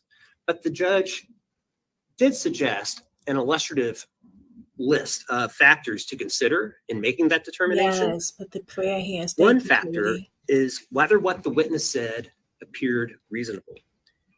In discerning this, details matter. The details that are given and the details that are not. Is the witness pulling from a well of true memory? Thank you. Or just making it up? Pamela If it wasn't for the witness, we wouldn't know Another shit. factor Thank you, babe. the court has offered for your is making me so consideration is sad. whether what the witness said is consistent with other evidence in the case. If it wasn't And for that her, we leads wouldn't know me shit. to some of the science that was used in this case. Her statements were corroborated by finding The evidence. Adam, I thought about blood y'all, so let spilled me by go on Harmony to the TikTok and show kerchief. y'all. That lie was exposed by a special test that can reveal blood See if traces, y'all can see even it. blood Y'all see that it was good enough? supposedly cleaned up. Luckily for the police, they were able to locate the broken down Sebring 2 years later. They're able to bring it to their lot at the police station, That's better, right? and they're able to search and test it with a special test that could Thank you, Pamela. detect invisible blood, blood that cannot be seen with the naked eye. No traces of blood, including on the back passenger seat where Kayla said Harmony bled and Adam cleaned it up. In offering guidance and So assessing this is witness the credibility, defendants, y'all. This is another his lawyer. common sense factor offered by the court is whether the witness had a bias or motive to lie. There will be time during Kayla's testimony, during direct and cross, to explore the changes, the inconsistencies, and details within her story, both those that are there and those that are not. And you just heard about the science to also assist you in evaluating Kayla's claims. But here, what follows is an example of Kayla's motive to lie at play, of Kayla taking something true and twisting it to point the finger at Adam, yet hide her own involvement. In telling the police how Harmony's body was finally removed from their lives, Kayla described an incredibly disturbing treatment of Harmony's body. Her remains in the refrigerator before being placed in the shower under hot water, washing away the fluids. Kayla at first said it was all Adam. Jesus Christ. And he wouldn't even let her in the bathroom. But she slipped up. And fortunately, the interviewers caught it. They caught the slip and they probed. Kayla had to admit that she was part of it too. She cut off Harmony. Why is filing your taxes with Free Tax USA different? Well, for starters, our premium federal Harmony's hoodie in the shower, and she and Adam bagged up Harmony's clothes. And when that was done, Kayla and Adam put her remains in another bag, with Kayla helping Adam to zip that bag up. You will hear that after Adam and Kayla permanently hid Harmony's remains, that their relationship became more frayed. Adam struggled with the loss of Harmony and his mental health suffering. Adam and Kayla separated briefly. That was in the spring of 2020 before reconciling. But Adam continued to spiral, and a year later was arrested after another episode. He went to rehab, then stayed at a sober house before going to Maine with Kelsey Small, which was where he was in December of 2021 when Kayla told him to return to New Hampshire and help her deal with the police. Joined with the murder and related charges is a second-degree assault charge. That allegation is that Adam knowingly caused bodily injury to Harmony in July of 2019 by striking her in the face with a fist. Harmony did get a black eye during the summer of 2019, and no question about it, Adam did react when he saw Harmony trying to smother her brother, jerking her away to stop her. But that is not what caused the black eye. On July 22nd of 2019, Kevin Montgomery, Adam's uncle, came up from Florida to the house. He saw Harmony's black eye, prompting a conversation about her. During this conversation, Adam told Kevin about a time when he walked in to find Harmony smothering then 5-month-old Declan. Harmony had her hand wrapped around his mouth, causing him to turn blue. Adam pushed Harmony away while checking on Declan. Wait a minute. You trying to tell... Wait a minute. Hold up. Are you trying to tell me that this freaking clown of his attorney is trying to say that that little girl was smothering her father? Am I hearing things? Or am I just, or he not saying, like, I know I'm not bugging the fuck out right now. Did he just say that little girl put her hands on her father and was... Go sit your ass the fuck down. You incompetent mother. I can't spell and a talk week later, right, upon but returning you's to a Florida, dummy and you's a monster too. July 29th, Kevin made a report to New Hampshire DCYF, and he told DCYF that Adam gave Harmony a black eye, conflating what Adam had said. Pamela, come to my YouTube channel. Caseworker Demetrios Saros responded that very same day, the 29th, to investigate. Though the encounter was brief, he did see Adam and Harmony outside the house getting into a car. And when he saw Harmony, he observed no concerns. He also followed up, paying another visit on August 7th. This time he did see a small red mark in Harmony's right eye and faded bruising under the eyelid. Yeah, right, Katie? He spoke to Harmony alone, asked probing questions to find out what may or may not have happened, and then after doing his job, left the visit satisfied that there was no substantiated evidence of abuse. This guy's nauseating. I am getting ready to step down, but Okay, before I do, there is thank just you for joining, babe. one more instruction I need to discuss. The court has instructed you that you are to decide this case not on sympathy, but on the evidence with the baby and the evidence Oh, alone. yeah, after that of the This case involves the tragic and senseless death of Harmony, an innocent 5-year-old, and it triggers perfectly Megan, good understandable, innate human emotions, Megan. and it would be a human, not the feeling. But as was discussed during the jury selection process, and as you've been instructed by the court, you all have a difficult yet necessary task: deciding this case not on emotion, not on sympathy, but on the evidence. And after you have heard all the evidence, after you've heard all the evidence in this case and apply the facts to the law, you will know that Adam did not murder his daughter or engage in witness tampering with Kayla. Kayla was an equal participant in the cover-up. She alone knows how Harmony died, and she won't tell. At this trial's conclusion, we will ask you to follow the evidence you have heard and find Adam not guilty of murdering his daughter, witness tampering with Kayla, and second-degree assault. Oh, hell no! Thank you. I couldn't help myself, folks. I had Right, to do ladies and gentlemen, you've now heard opening statements. As I told you when I gave you my preliminary instructions, we would generally be taking a mid-morning and mid-afternoon No break, Adam and I Montgomery, do look for folks. natural breaking points in a trial to do notice, that. I think no this is one Adam of them. Montgomery. So what we're going to do is we're going to take a 15-minute break now. So use the restroom, have a drink of water, and we'll come back in 15 minutes and begin the evidence. All right, all rise for the jurors, please. Folks, this has been a hellish morning with major trigger warnings.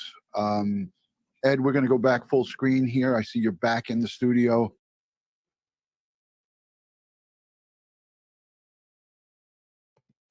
My God. What the hell is going on here? Ed, the evidence. You and I covered this from the beginning when they were taking that stuff out of those different locations. We heard about the drain clogging with Harmony's remains. We heard so much horrific, hellish conduct by the two of these folks. And listen, Kayla, she doesn't get any type of I'm not a Kayla fan. She's the star witness for the for the prosecution. Right. The defense took the whole opening argument to attack her credibility. Ed, thoughts about the evidence here? Well, the proof is in the pudding, as we say, right? She led them to these locations and the evidence that they found in there. Okay. So, we knew this was coming, right? We knew yesterday that this was coming, that they were going to try to pin it on her. Okay. And it's not going to work. Yeah. And, I've had cases where I had an adopted child that with special needs who was mentally ill, was off his meds, and he got into a dispute with his adopted parents about using their car. They refused to let him use the car because he wasn't taking his meds and he wasn't normalized. So he killed them, and then he began to dismember them in the basement of their house, and he tried flushing them down the toilets, and he clogged every pipe in the house. And I would have to go into those pipes. I'd have to open up the plumbing trap in the basement and the plumbing trap leading to the sewer and gather up all this evidence of body parts and so forth that he had tried to put down there. Now, I'm guessing, given the time frame that this occurred, maybe they're going to call as a witness the plumber that actually did the work order because of what he did. Yeah, at the shelter. Yeah, he's going to get called in. We're going to hear from a tremendous amount of witnesses, and also some of these people that they're going to be calling in are going to be drug users or former drug users, and the defense is going to attack each and every one of them. They'll attack their credibility due to their current or prior drug use. And this is going to be ugly, but again, it's going to be a ton of information that we need to hear. And this opening, I mean, folks in the chat, how many times did you gasp hearing this opening from the state, from the prosecutor? I mean, I personally, it took me back, and I'm a seasoned veteran. Ed, you processed over 2,800 crime scenes in your time. These were gasping moments. You started out at JFK Airport, and now you're home. And, you listened the whole entire way. And I want to thank you for hanging in there with us. I mean, with your cell phone, I know that you were in there with your headphone on and listening. For seasoned veterans like myself, and Ed just talked about going through traps, plumbing for prior cases other than Harmony. But you're talking about a 5-year-old little baby. This is a baby. A 5-year-old kid is still a baby. This is just. First of all, this is his child. This is his child, and he's trying to say it was the stepmother that killed her rather. And this is ridiculous. Okay, and was it also? Did she beat herself up too? Right. Did you see that face? Did you see the black eye? Did you see her jaw? Did she do that to herself too? Yeah, I mean, the defense has a job to do, ladies and gentlemen. Don't get us wrong. We understand. We know the process. We know the judicial system and how it works, and we all do.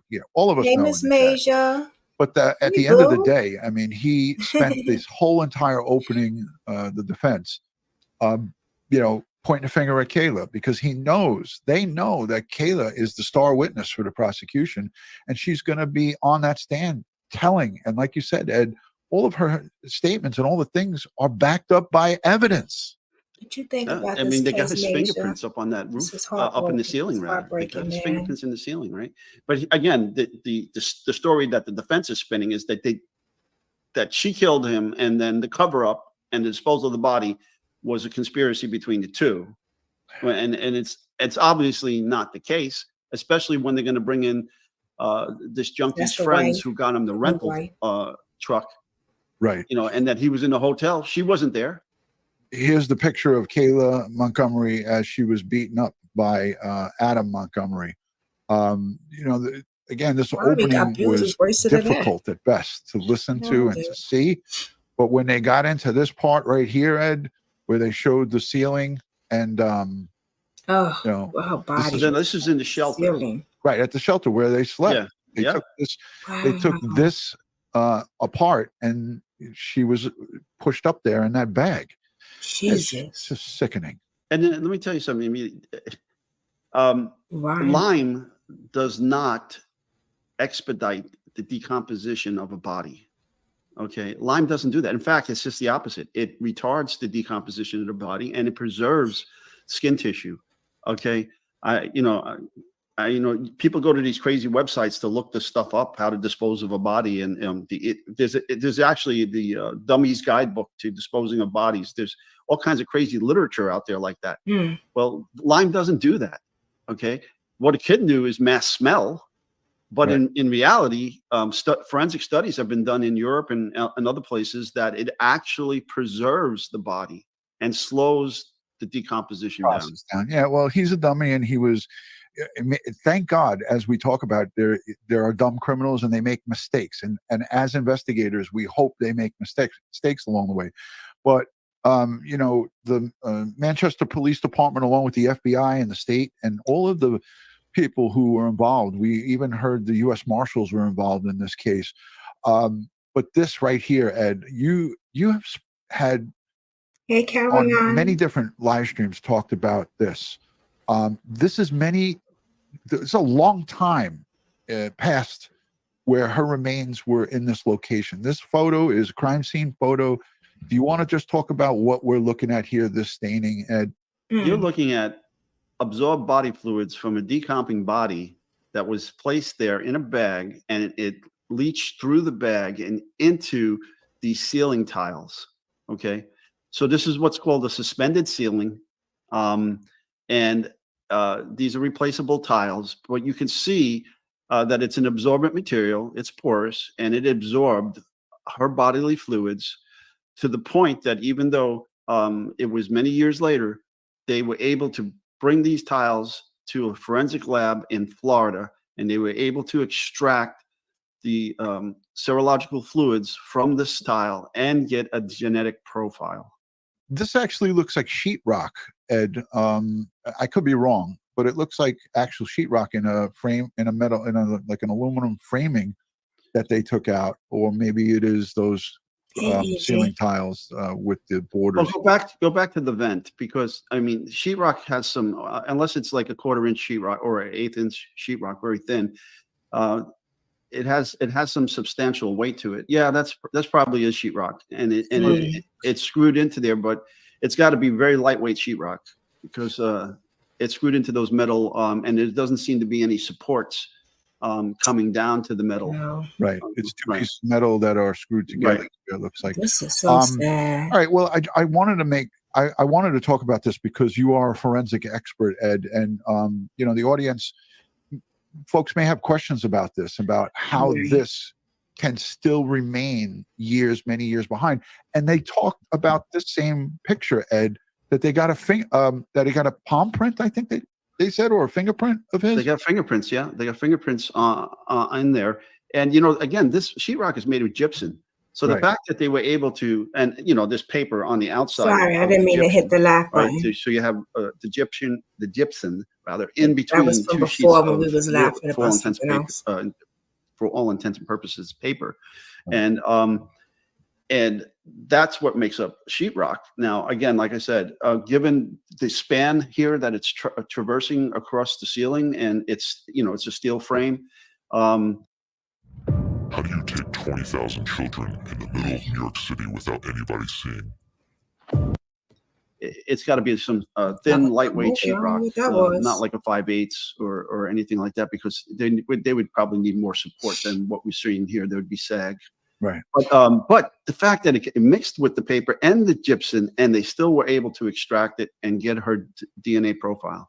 Yeah, it's amazing what science can do, and the technology and the CSI work. And in this case, it was instrumental in bringing bringing justice forward in the court of law for Harmony Montgomery. And we're going to see justice here, folks. I can tell you that right now, hands down, barring some major slip up or major screw up by the prosecution.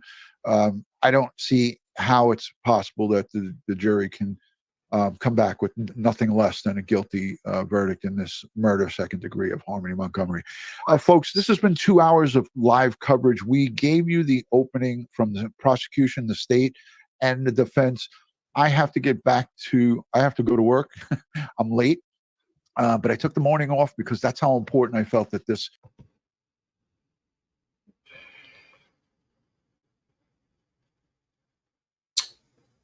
All right, y'all.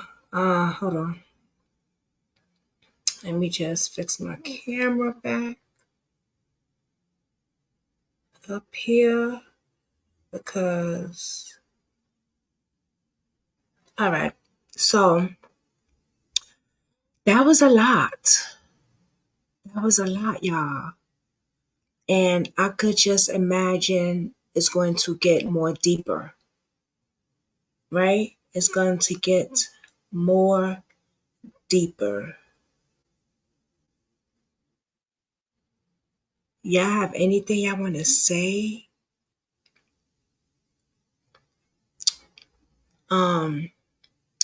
His lawyer, I don't know how he could defend him. How can you defend a monster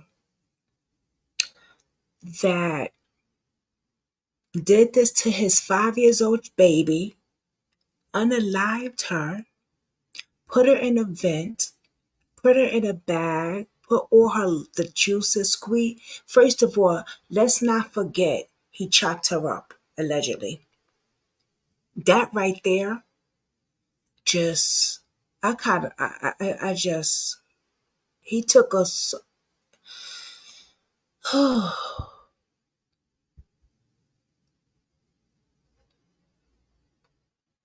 they put that baby in the wrong hands. I think the word monster is too pretty for him. Even demon is too much of a, I don't know what to call that thing. I really don't. I don't. CPS, child welfare, shame on you. You failed this little girl, and I can't wait to see they behind on that witness stand also.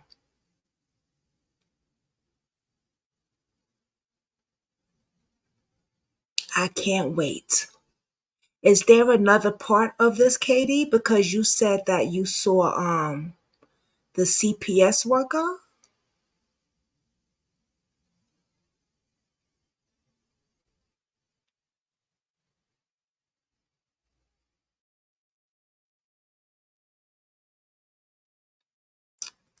You saw the worker on the witness stand?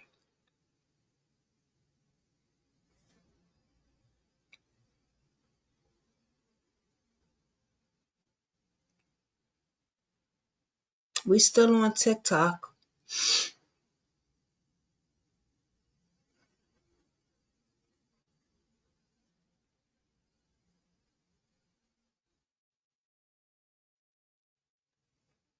Court TV, but there is a lot of people to testify. He was, let me see. Oh, I can't do court TV, I don't think.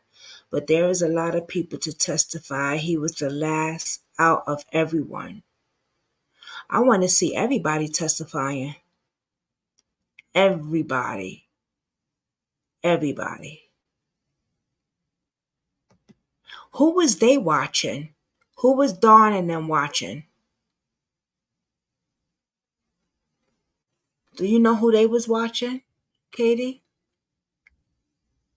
What's up, TikTok? Haley 44453. Because, sometimes you can't do certain things on here. And I think we tried to do court TV before. But y'all, you don't know. I'm going to check it out though when I'm done with this. Very, very sad. The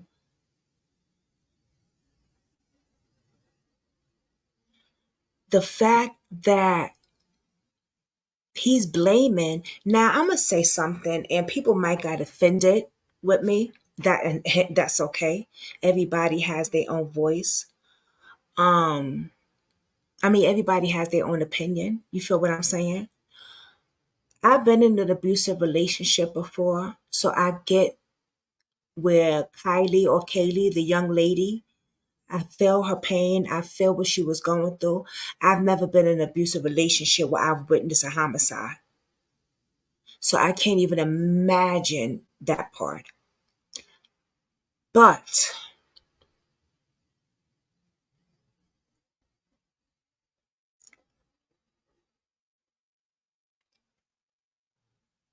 I feel, and this is just my own opinion,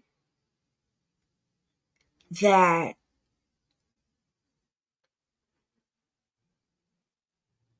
she could have got help for that little girl soon. She could have got help. Yes, she was scared. She was scared. But I feel that she could have called 911. She could have made a way. When there's a will, God knows there's a way. I know she tried to stop him from hitting and all that, but she knew that wasn't going to work because that man was still going to beat her. You cannot put your hands up and stop a man from hitting nothing. I've tried that before, right? But when they was in that methadone clinic, You have caseworkers there, right? That would keep your information confidential. That was where she could have said something. Instead of going up there just getting to go get the bag to go use from the other drug addicts. You're in the methadone clinic, right?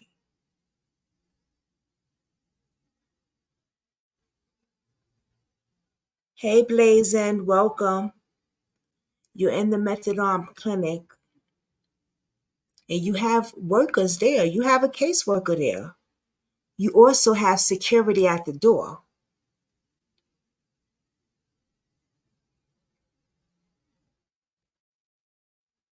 Okay?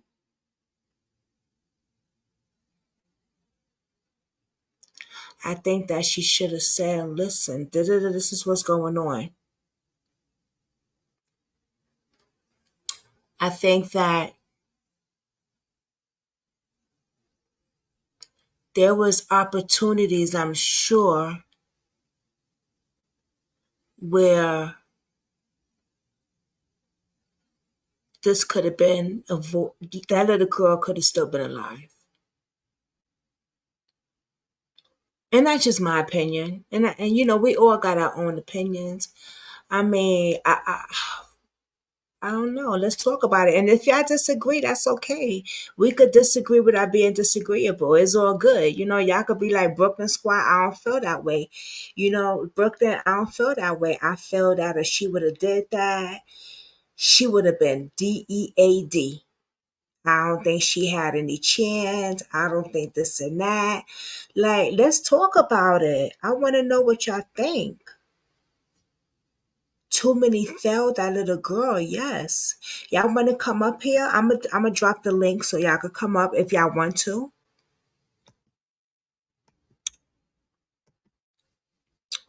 If not, that's cool too. Hold on, y'all.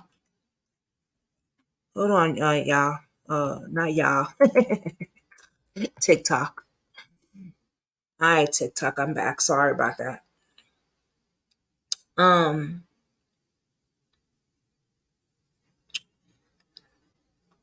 Yeah. Oh, I got a little flower on TikTok. Thank you. But yeah, I want to know what y'all think. So I dropped a link if y'all want to come up and talk about it because a lot of people did fail her. I know the uncle or the father-in-law tried to get help, and a few other people. I would sue the hell out of CPS. But my thing is, he saw the bruise on her and he knew all of this. He caught the cops. So why? So the cops called CPS? Hold on, I'm so confused. Let me see what Katie's saying. The foster mother and CPS are the two that got me the most when they were giving their answers to the questions asked. Yeah, I gotta see that. We're going to have to do a part 2 tomorrow. I don't want to wait too long on doing it. We're going to do a part 2 a part 3 because we did part 1 yesterday, part 2 today. We're going to do part 3 tomorrow. Definitely. Do y'all like 8 o'clock time or do y'all want it a little earlier? Let me know in the comments. Should I make this a regular time? 8 o'clock? What you think? Or should I make it a little earlier?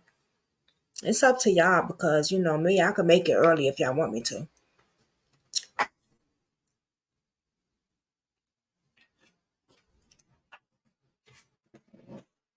Or y'all want it later? I don't think I want to make it any later, y'all. We could stay later, but because some people be making it like 1 o'clock. I used to be on live around 3 a.m., 4 a.m. That's what time I used to come on. Yeah, and people used to be on. Those are my day oneers, though. Kathy B said early. Well, Kathy B, where you live at, we 10-hour difference, girl.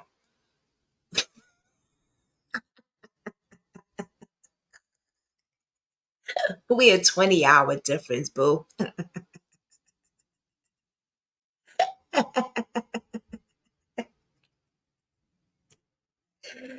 Ah, shit.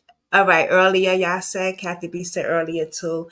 Katie said earlier. Okay. 7:30. Okay. I could do that. I could do that. Cause I do be like mad busy. I know y'all probably like, bitch, you ain't got no out. You ain't got no life. So what you be doing? But I do got a life, okay? I do be busy. Y'all should see me in this house. Okay? I'm a maid, I'm a housewife, I'm a chef. I'm a content creator that be trying to get videos and thumbnails together. I look up cases, so I do be busy. But yes, uh I could do 7:30. Okay. And who else is in here? They gotta I don't want y'all to feel left out. Wait a minute, Megan. I know that you barely, you really the first time in here, but what you think? What would you like? You would like a little later, like 8 o'clock or 7:30? What you thinking, Megan? Cause you matter too now. Come on now, Megan. Everybody matters. So, you know. Kathy B say you go, girl.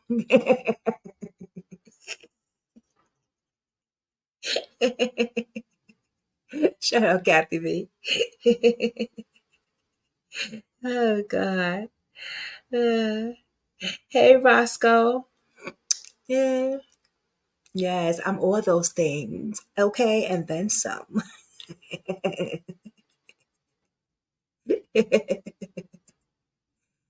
Oh God.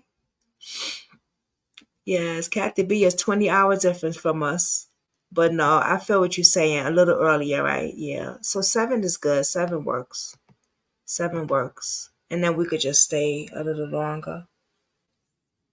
Cause I be thinking of y'all too. Cause I be like, I know Katie got the kids. I don't know if the kids be at bed by 8, so she get that relaxed time to come on with us.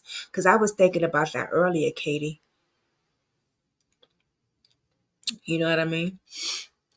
I was like, oh, maybe 8 o'clock is a good time because I know, you got the kids and maybe they're in bed by then, so that's your time. And then people that's off for work, they probably, you know what I'm saying? So that's why I asked y'all. Y'all let me know. So anybody in the back, let me know what time. So far we got early, 7:30.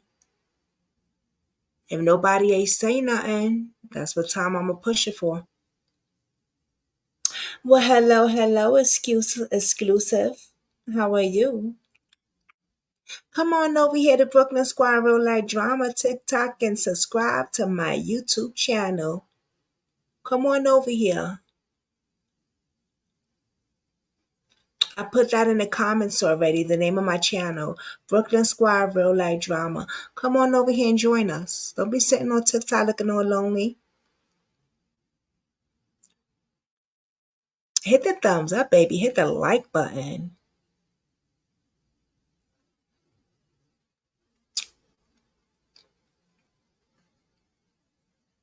Oh, okay. See, I was good timing though. That was good timing, see? I was right. Look at that. And I don't even know, and I was right. The baby is down by 8 and the other 2 go to bed shortly after. I was right. Look at that. But you talking about 7:30. Girl, please. But okay. Whatever you say. But Katie, she could do 1,000 things like me. She could cook, she could do the live, she could do this, she could do that. She could do all that. That's like Kathy B too. She could cook, she could do her work job thing, she could do this, she could. Some people can't multitask. David's not a multitask. He can't drive and talk. I gotta be. So I put my headphones on, listen to music. Like some people can't drive, some people can't multitask. But all right, since nobody else is saying anything, that's the time we're gonna be doing it a little earlier then, okay? I wouldn't be surprised if other people start doing their time at that time now too, because that's what happens, you know. A lot of men are not multitask. Yes, he is not. I don't know. You be like, you want to say something to him when he driving? Forget about it. Sweet Pea, not now, Sweet Pea. I can't get a ticket right now, Sweet Pea. I can't. Sweet Pea, not now. I love you though, Sweet Pea. I'm like, child, whatever. So we going all the way to the city for 3 hours, and you expect me to shut the fuck up? Really? I don't think so. Okay, I don't think so. But I put my music on, and I got my Young Ma. I throw a little bit of Cardi B sometimes, some Young Ma music.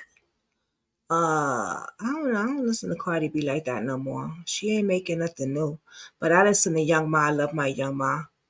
I listen to my little music, or I do a live with y'all, and I'm good. But music is what really gets me in my mood. But anyway, forget that. Listen. Okay, so this case is tragic. The lawyer is a psychopath. His lawyer is a psychopath. And he needs to be in the electric chair. How about that? Okay. Adam Montgomery, your lawyer needs to be in the electric chair because he's a psychopath.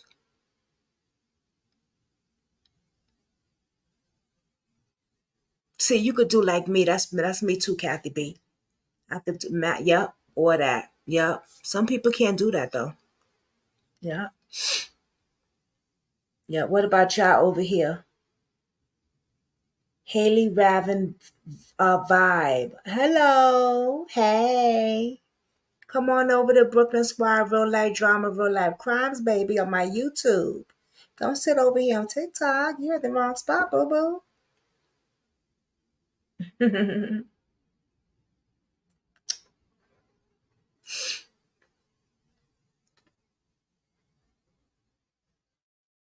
But yeah, that lawyer is definitely a psychopath. He had the nerve. I felt like in a way he was blaming the little girl too. He was blaming 5 years old Harmony. He was blaming the victim. Did he say that the father was stressed out and sick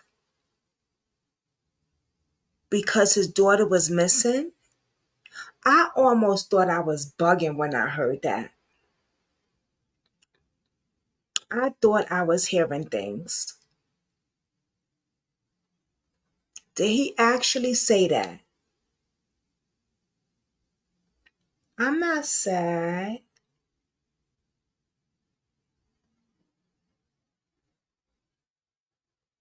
Oh, it's the case. Yeah, the case is really sad, y'all.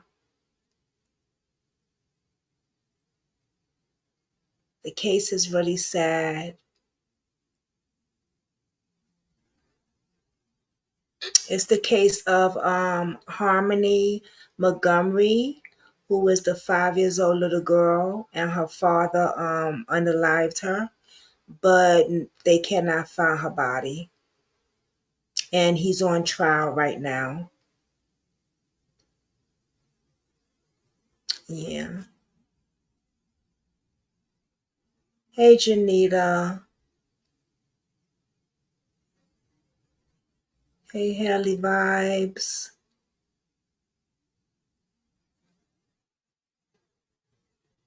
Hey, James Wynn.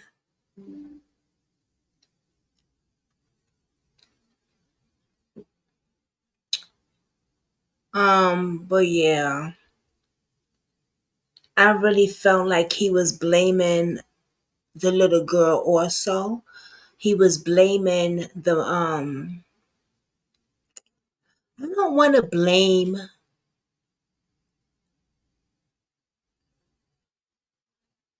the wife. I don't want to blame the girl, Kayla, because I know she was through a lot. And if it wasn't for her, we wouldn't be knowing nothing. But I just wonder, is there a way that she could have said something? I guess you never know unless you're in that situation. You know, I guess you never know unless you're in that situation. Um, so I don't wanna be like him and victim blame. You know what I mean? But I just wonder if there was a way that she could have got some type of help. She could have said something to somebody because she was at the now was she at the methadone clinic too? Or was it just him? Because you have workers there, but I guess you don't know unless you're in that situation. I would have to look at her background as well.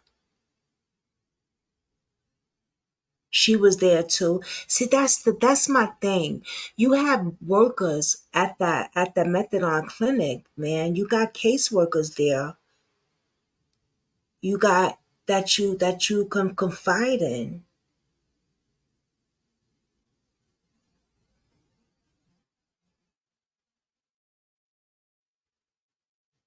They both went in at one at a time. Yeah, because if that's yeah, you have security, you have Haley Man, Lee May, you have caseworkers there. So it's kind of hard for me to say like you didn't have nobody to say anything to because you did. She could have pulled one of them and been like, this is the situation that's going on. And the caseworker would have definitely tried to, if that was a good clinic, if it was a good clinic, if she could have trusted them, the caseworker would have tried to help her get into a domestic violence place. They would have definitely arrested his behind. So she would have been safe. They would have arrested him and she would have been safe. They would have held her in the back so he don't get to her. You know, I mean, it's just,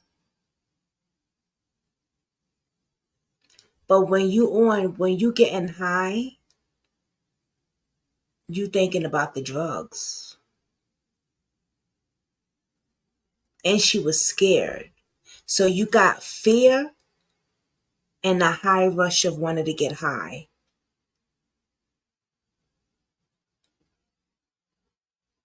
And I get it. You know what I'm saying? Like,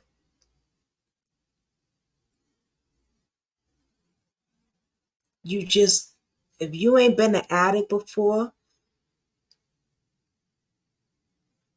you can't identify. If you ain't been in this situation, you can't identify. That rush to get high is a rush to get, it's urge on that, you know what I'm saying? Like, so she wasn't going to give up her main source probably either. See, they're not telling everything, right? They're not, as she, when you're using, right, that was her main source of income was him, probably. He had the means to get the drug. He knew where to get it, he knew how to get it. So if she was to give up him, how was she going to support her habit? She could have sell herself, she could go trick. But does she really want to do that when she got this nigga right here, when she got this clown right here supporting her habit?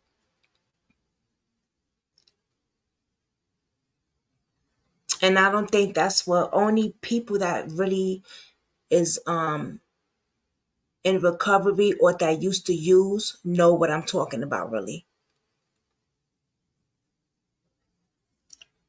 You know what I'm saying? Like that was her source of income. That was her source of getting high. It was him. He was the money thing. He knew how to get the drugs. He knew where it was probably. Da-da-da-da. If I turn him in, how am I going to get high? And it sounds crazy as it does. I know it does. Trust me when I tell you. But that's the addict behavior. That's called the disease of addiction. The means and needs on how to get more.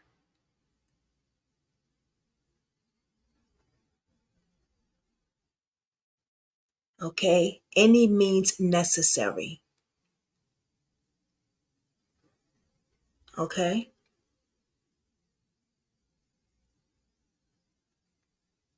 Hey, Stacy Thomas. So, yeah, she was scared of him. I get that. But that's why I'm thinking of another thing. Like, wait, there was people she could have went to. She had a safe haven. But then I'm thinking, wait a minute. Nah, there's something else. It's got to be something else. She wasn't going to give up that outlet. That was her main outlet. That was that get high outlet. He was supporting the drugs.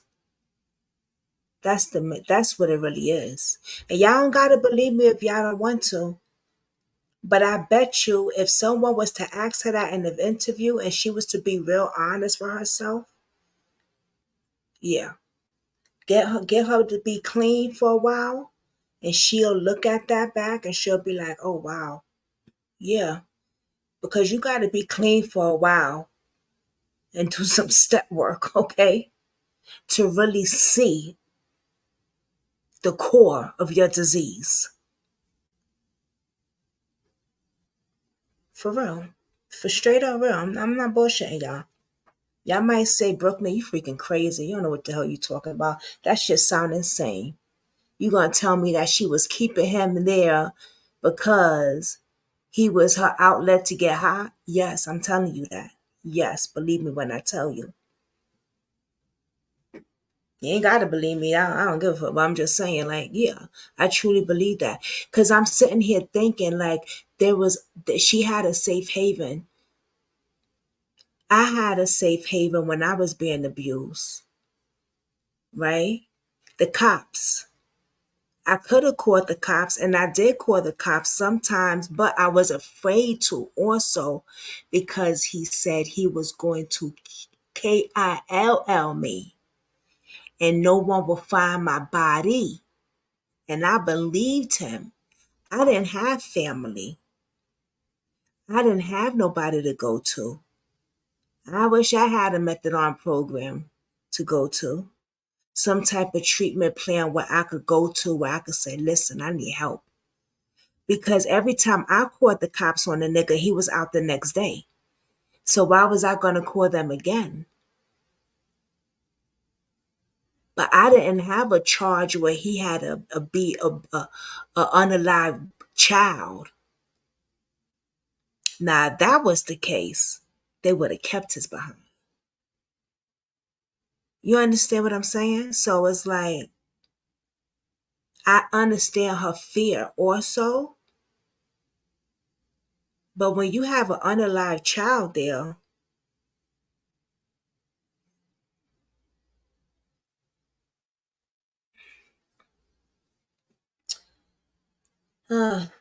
y'all.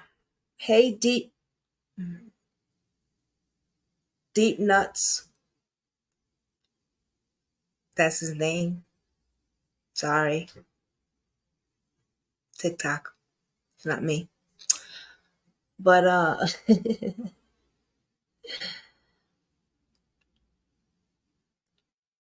yeah. I don't know. I don't know. But that's just my opinion. And with that, I want to say, everybody, thank you for joining. Let me just get off of TikTok first. TikTok, thank you for joining. I appreciate y'all. Come on over to my Brooklyn Squad Real Life Drama and subscribe. The link is in my bio. I will be dropping the shorts after this, so y'all can see much more of the trial in a few minutes. Peace.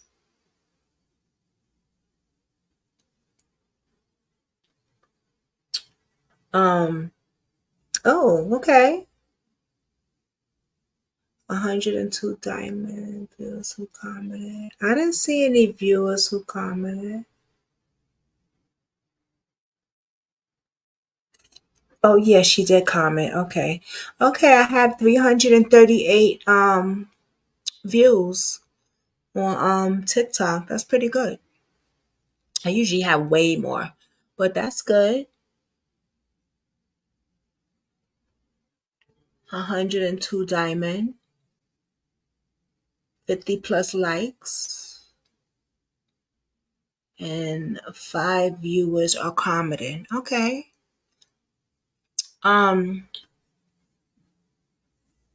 Thank you, Kathy B. That is pretty good, right? I usually have way more, but I'm grateful for everything.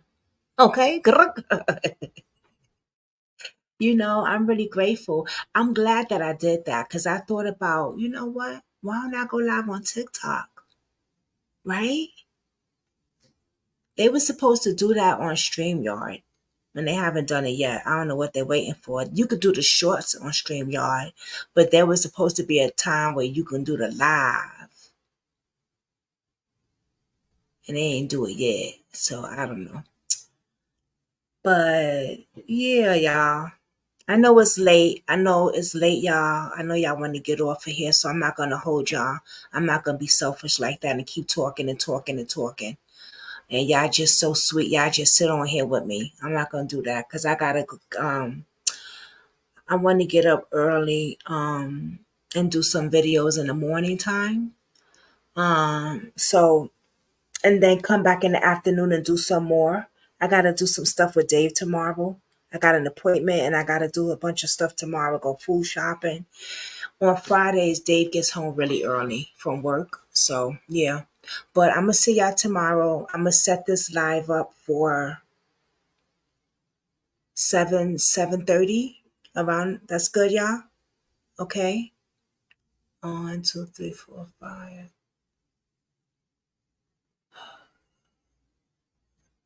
7:30. Yeah. Okay.